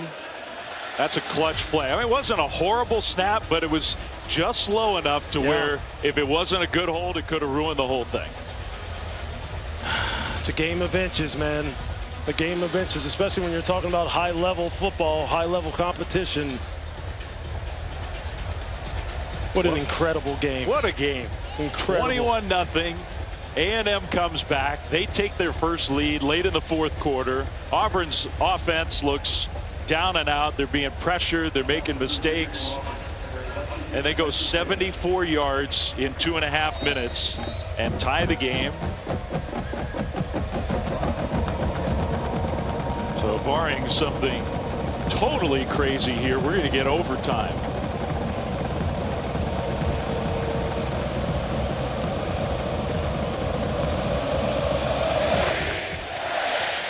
It's kind of a low punch line drive kick. It is returnable for Bussey, who's going to get to the left side. Bussey down the sideline. Bussey all the way into Auburn territory. Finally gets knocked out of bounds. Wow. That's the end of regulation. So we've got overtime from Auburn. What a game. Back right after this.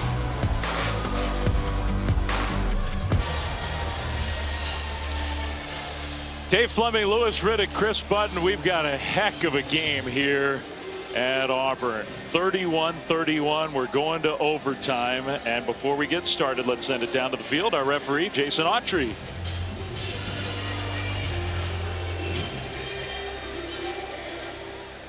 Take a deep breath, Jason.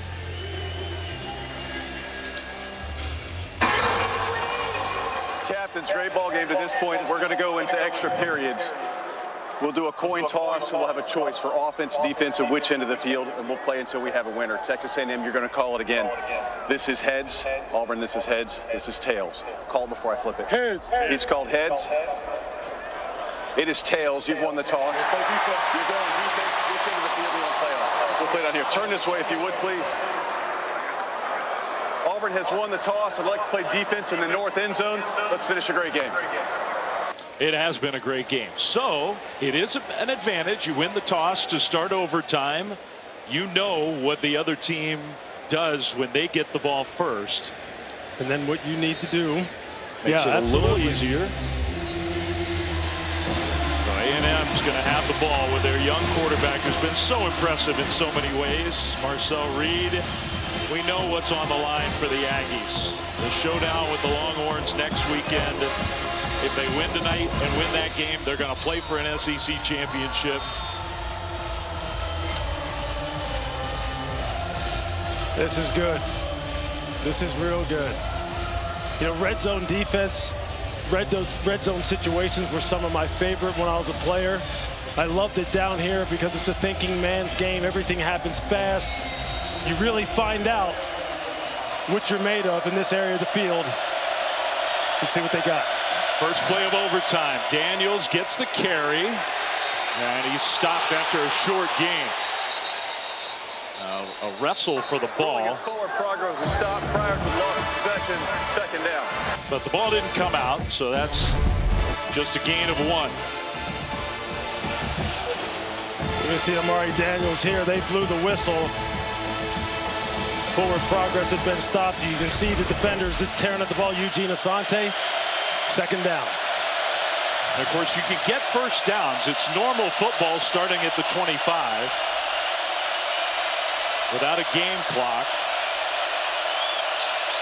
2nd and 9 Aggies. Reed hands it to Daniels again, right side, and he'll get inside the 20 down to close to the 17. It'll be 3rd and about 2.5. You can see defensive coordinator DJ Durkin. He was screaming something to his defenders as far as adjusting the front. He knew where the play was going. He knew it was going to hit off a right tackle. Trying to get them adjusted. Every single yard counts down here. High pressure situation. Yeah, this is huge because when you go first in overtime, then you got a decision to make. Do you kick the field goal, take the points? If you don't get it here, Reed takes a snap on 3rd and 2. Reed throws. He's got the pass complete. And the turn upfield means first down, Texas A&M. That's Jade Walker.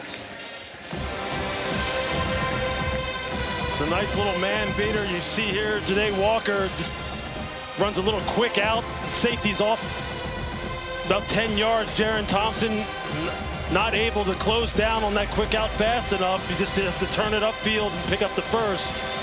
Good play call by Colin Klein. 1st and 10 Aggies. They can get another first down at about the 4. Receiver in motion. Handoff Daniels, and he'll lean ahead and get a couple on first down.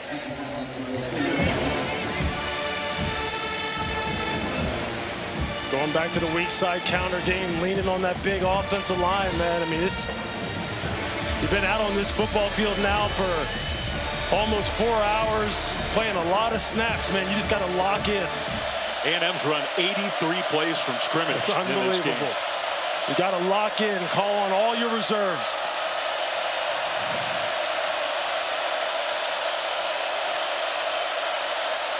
Second down and 8. Reed, plenty of time, throws short middle. That's Walker again, and Walker powers his way in. Touchdown! What an effort by Walker from 12 yards out. the Aggies strike first in overtime. I mean, just watch it here. Watch the traffic, man-to-man coverage.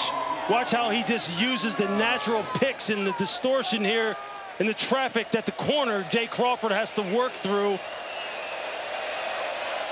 And then Marshall Reed finds him, and then at the end, yeah, the tough run after the catch. I mean, that's just a great individual effort, but a great play call in terms of its design against man coverage. Yeah, well drawn there, just to show what made that play happen. Bond, extra point, up and good. So the freshman quarterback finds Walker, and A&M up by 7 in overtime. I mean, this is a man beater.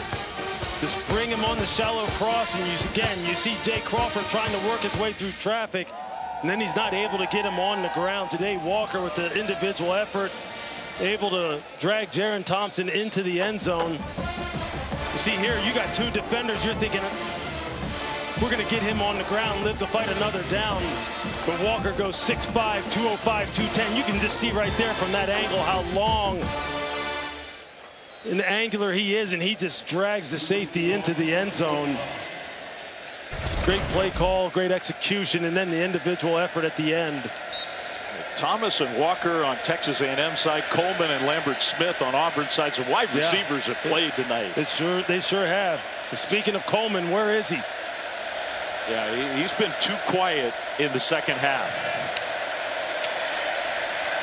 Play fake to Hunter. They'll swing it back left side. That's his fellow freshman Simmons, who turned it upfield very quickly. Malcolm Simmons with a nice gain of 8. Some hitting going on down there, man. These guys running to the ball. They understand, again, A&M understands what's at stake. Keep them out of the end zone, they win the game. Auburn, you've got to get the ball in the hands of your big-time playmakers on the perimeter, or is it going to be Jarquez Hunter? First Auburn possession of overtime. They need a touchdown. 2nd and 2. Hunter straight ahead. He's got the first down and then some. Down to the 11. First down Auburn. He's well over 100 yards himself in his final home game in an Auburn uniform. 128 yards plus a couple touchdowns tonight. Give credit to this Auburn offensive line. It's a revamped offensive line, particularly on the right side. Against this vaunted front, they played as well as you could expect them. 1st and 10. Thorne. Play fake. Over the top. Incomplete. Here come the flags. Trying to hit Coleman. He was held. That's a penalty against A&M. You knew they had to go to him sooner or later. At some point, it becomes a one-on-one game. Is my guy better than yours? And that time they caught Javon Thomas, the corner. He was losing him and just grabbed onto him. Pass interference, defense number 3. Foul occurred in the end zone. Therefore, the ball replaced the 2-yard line with an automatic touchdown. It wasn't on 3. It was on number 14. You can see Javon Thomas, the one who commits the PI. Number 14. Yes. The official corrected that. So now, will it be number 27 to try to punch it in?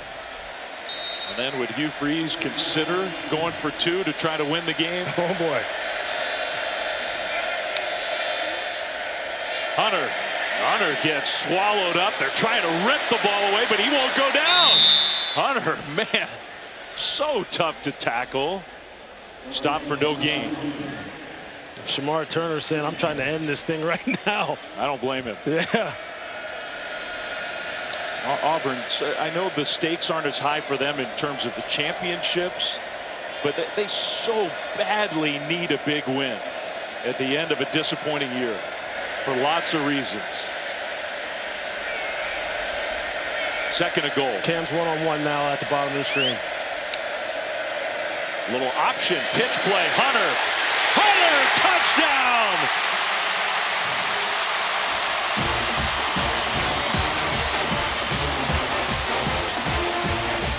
And they're sending the kicker out. You're the home team. I don't blame Hugh Freeze, but an extra point away from sending this one to double overtime.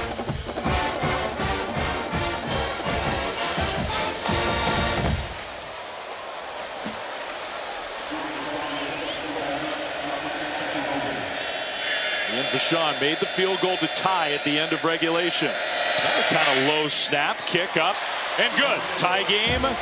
We go to another overtime period. Who wouldn't want a little more of this? I mean, this is a great play design. You got block down, an arc block, and then you just see the pitch to Jarquez Hunter, and they've got the edge. They've got the angles on everyone, and then he just turns it back up inside, just finds the lane. And once he gets ahead of steam going downhill, it's all she wrote. Texas A&M has elected to go on defense for the second overtime period. We'll play the south end of the end zone, the end of the stadium.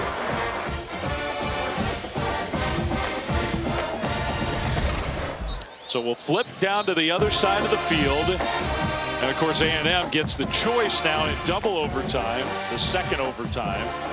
And they will put the defense on the field. So Auburn will have back-to-back possessions. And just as a reminder, once we get to the second overtime, if you do score a touchdown, by rule, you have to try for two.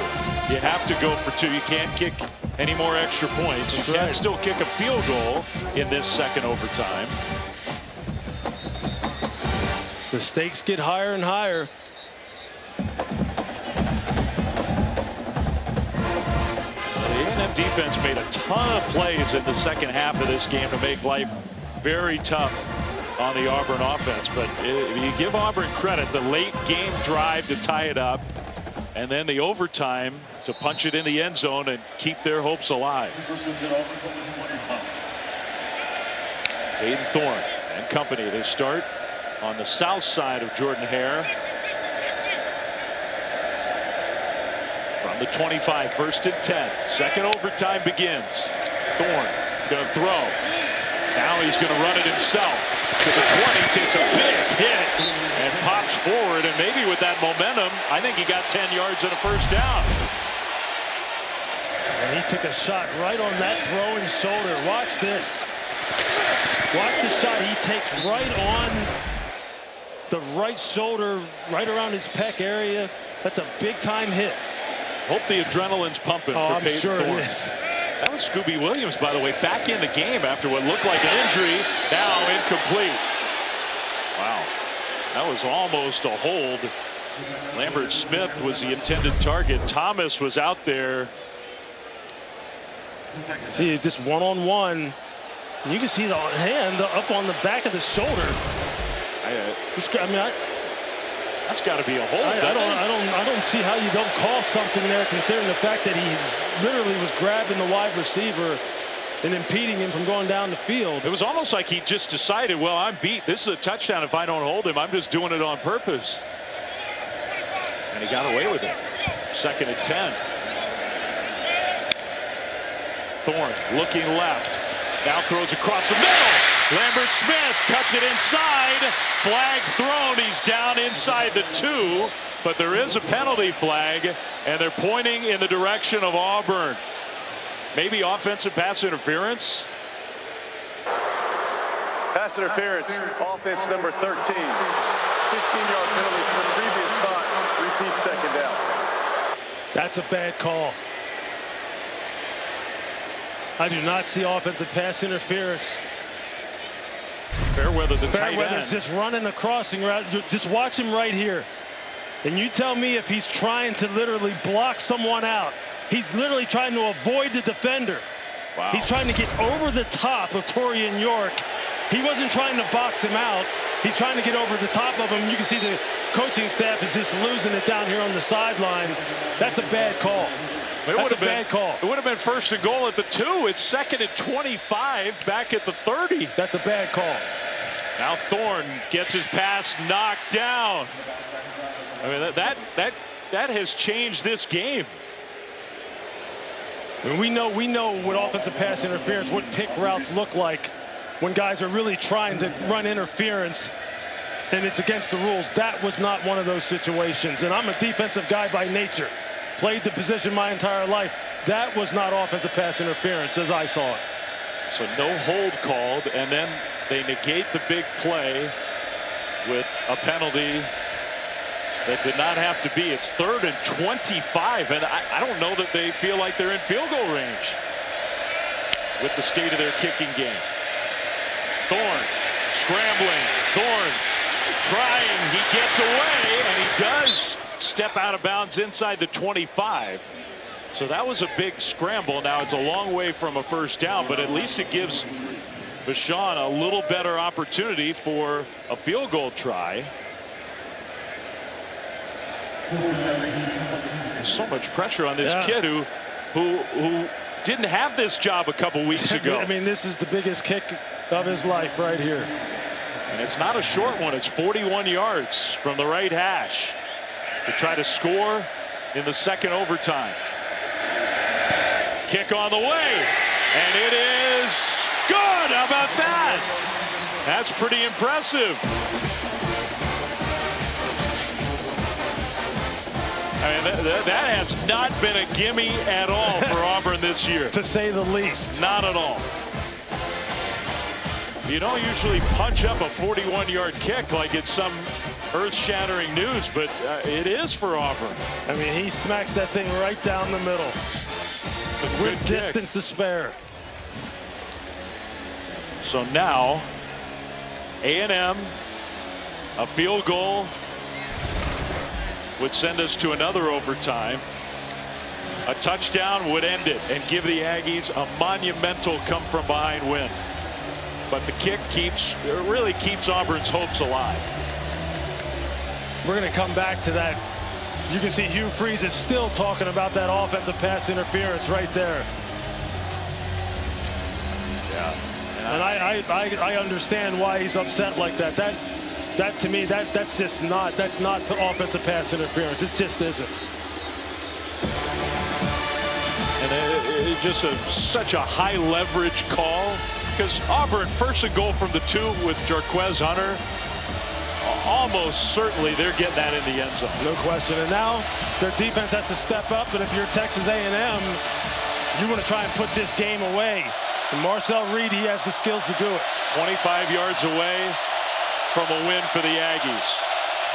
A turnover wins it for Auburn. Daniels in the backfield with Reed. They'll hand it off. Daniels bounces it left, cuts it upfield. Here comes 2 penalty flags. So 2 flags on this play. This is going to be a hold against the Aggies. Not the way they wanted to start second overtime. Offense number 82. 10-yard penalty for previous spot. Calhoun, tight end. Yeah, you're going to see Shane Calhoun. You're going to see him come around, and he's going to try and get the block on Jalen McLeod. And he starts to lose him. You're going to see him. He's trying to pin him inside, but he just grabs him, slings him to the ground. A&M really trusts their own place kicker, Randy Bond. But 1st and 20.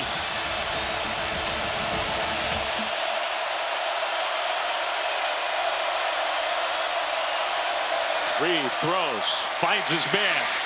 Now a spin move, Thomas inside the 25 down to the 21. So that's a big 14-yard gain on 1st and long. Noah Thomas has been money all game long. He's shown you that he can win in the deep part of the field. He can catch and run. He's got good ball skills, good toughness.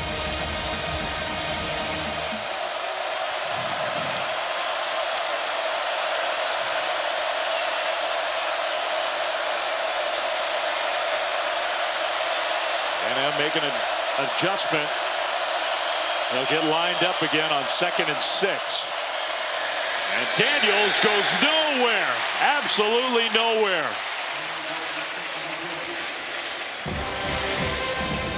Stopped at the 21 by Sylvester Smith. Bausi in on the tackle as well. It's 3rd and 6. DJ Durkin opting to bring some pressure, slant the line a little bit, try and create some havoc up front. Now his big 3rd down. This is where zone coverage has gotten them into trouble.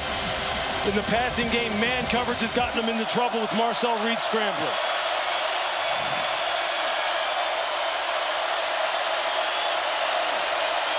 Play clock winding down. Under 5. Down to 2. Option. Reed dropped. McLeod. And now no gimme field goal for the Aggies to send us to a third overtime. What a great job by Jalen McLeod of getting penetration. Caleb Harris in his hip pocket taking the pitch man. This great team defense. They did everything they could there. Pressure kick, 42 yards for Bond. And now Hugh Freeze is going to use his timeout. Auburn has called their one timeout of this overtime period. It's 30 seconds in left. Hey, Bond, who's had a great All-American kind of year, but he did miss a kick earlier in this game, which is unusual for him. And it felt like a fairly similar kick to the one he's got coming up right now. It was longer, but same sort of part of the field. Yeah, on that left hash, and he missed it by a mile. I mean, it wasn't close. Hugh Freeze literally trying to freeze him. Let's see what we can do here. As far as this Auburn field goal block unit, and if you're Mike Elko, you're saying, hey, look, let's protect this thing inside out, no gaps, don't let any free runners come into A and B gaps. This ball may come out a little bit low. Just protect. To keep the game going. High snap, kick up, kick is good. Snuck it in that left side. Randy Bond comes through, 41-41. At the end of a second overtime.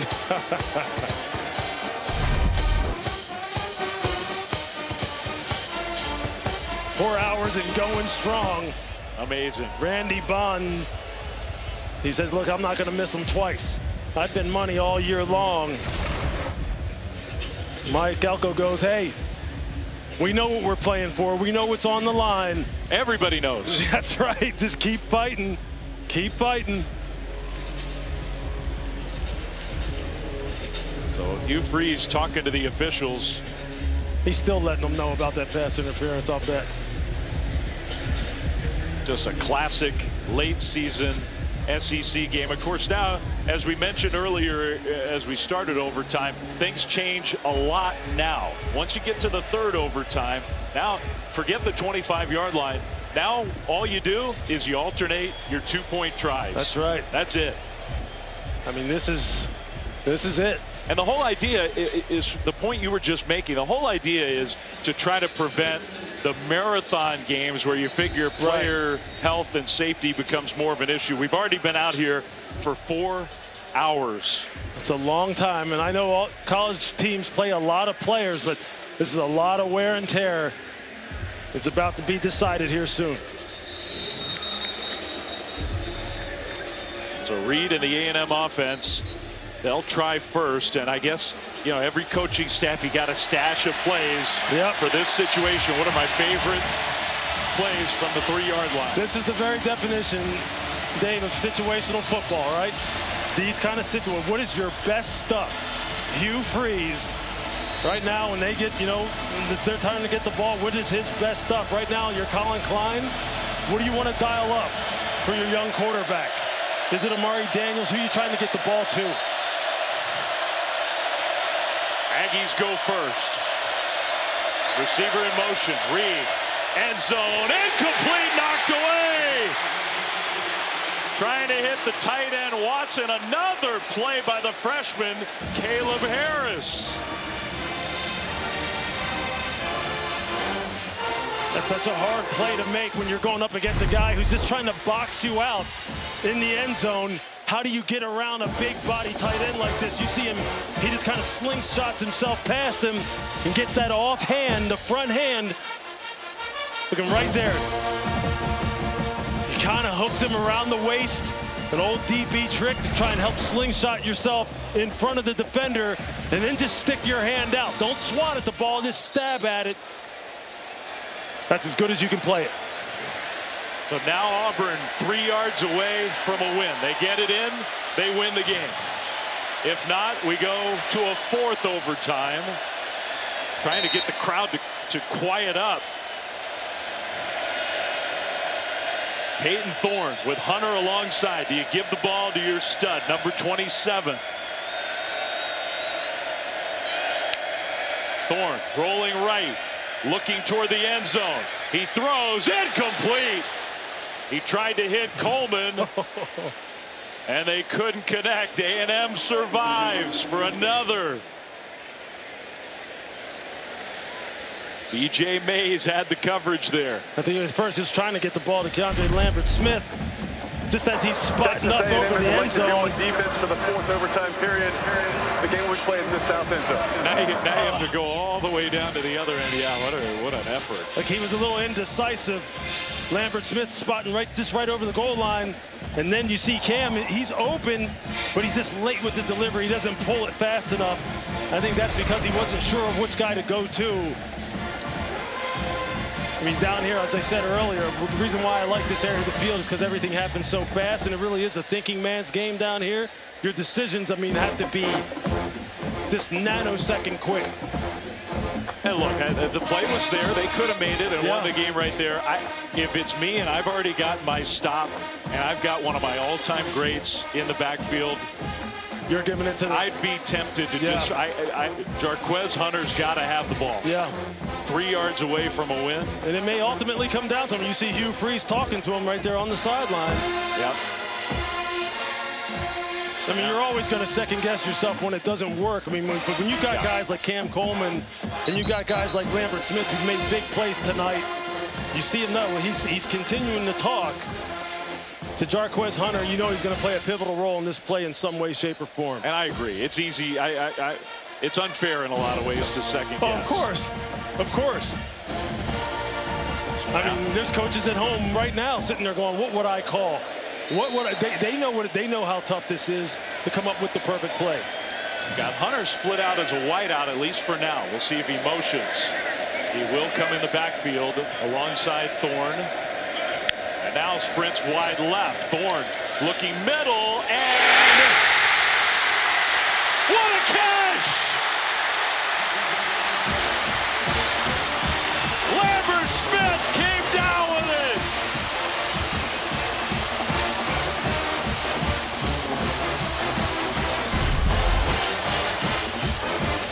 This is an unreal catch by Keandre Lambert-Smith, but he's already shown you, wow, that he has got tremendous contested catch skills. He went up over the top of Javon Thomas earlier in this game, or it was Des Ricks.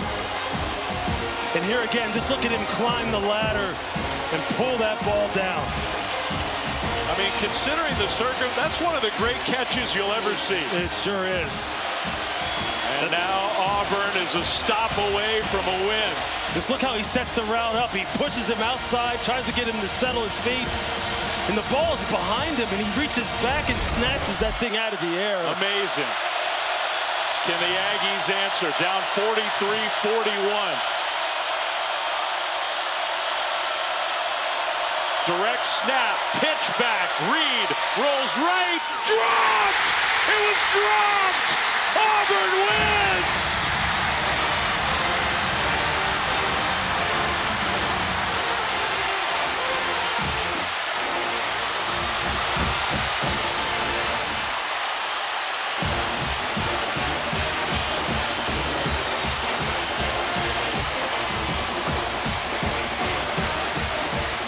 A day of chaos in the SEC around college football. And no different here at Jordan-Hare. What a game and what a win for Auburn. In 4 overtimes, 43-41.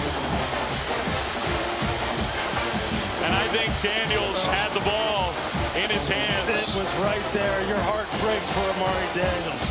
Such a good player, had a great game.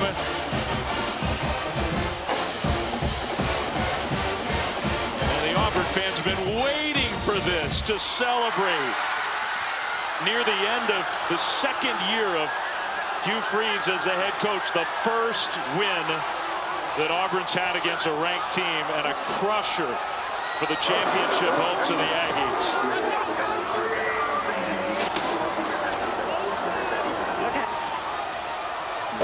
All right, let's see if we can get it down to Chris, who's in the middle of the chaos. Chris? Coach, first off, how's the heartbeat right now? Oh, you know, I'm just so happy for our fans and our kids. You know, our kids have fought all year, and we've been in so many close ones, and they just hadn't gone our way. And, man, just for one to finally go our way is pretty sweet against a really good football team.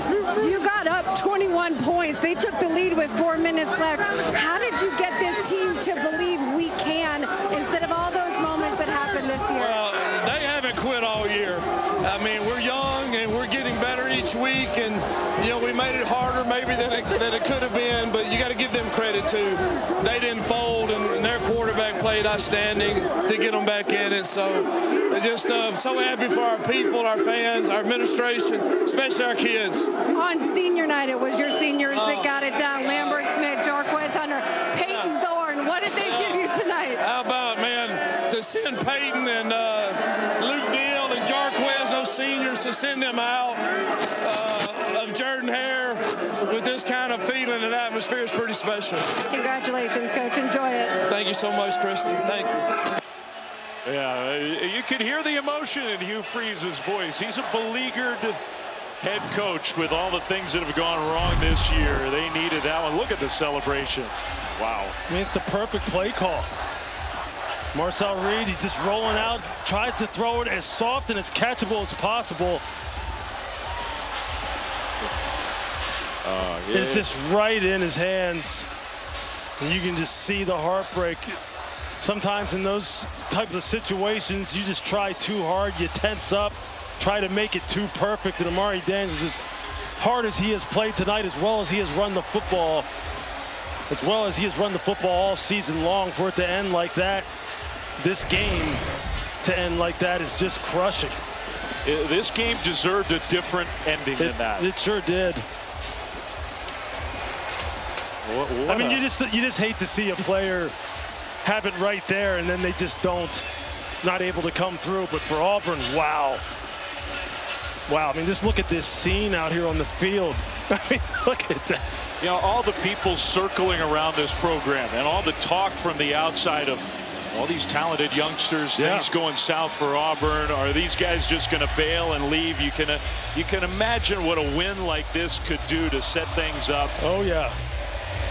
To instill some belief in what's going on here. And they got the Iron Bowl to play in Tuscaloosa next week. Alabama rather, reeling off an incredible loss in Norman tonight.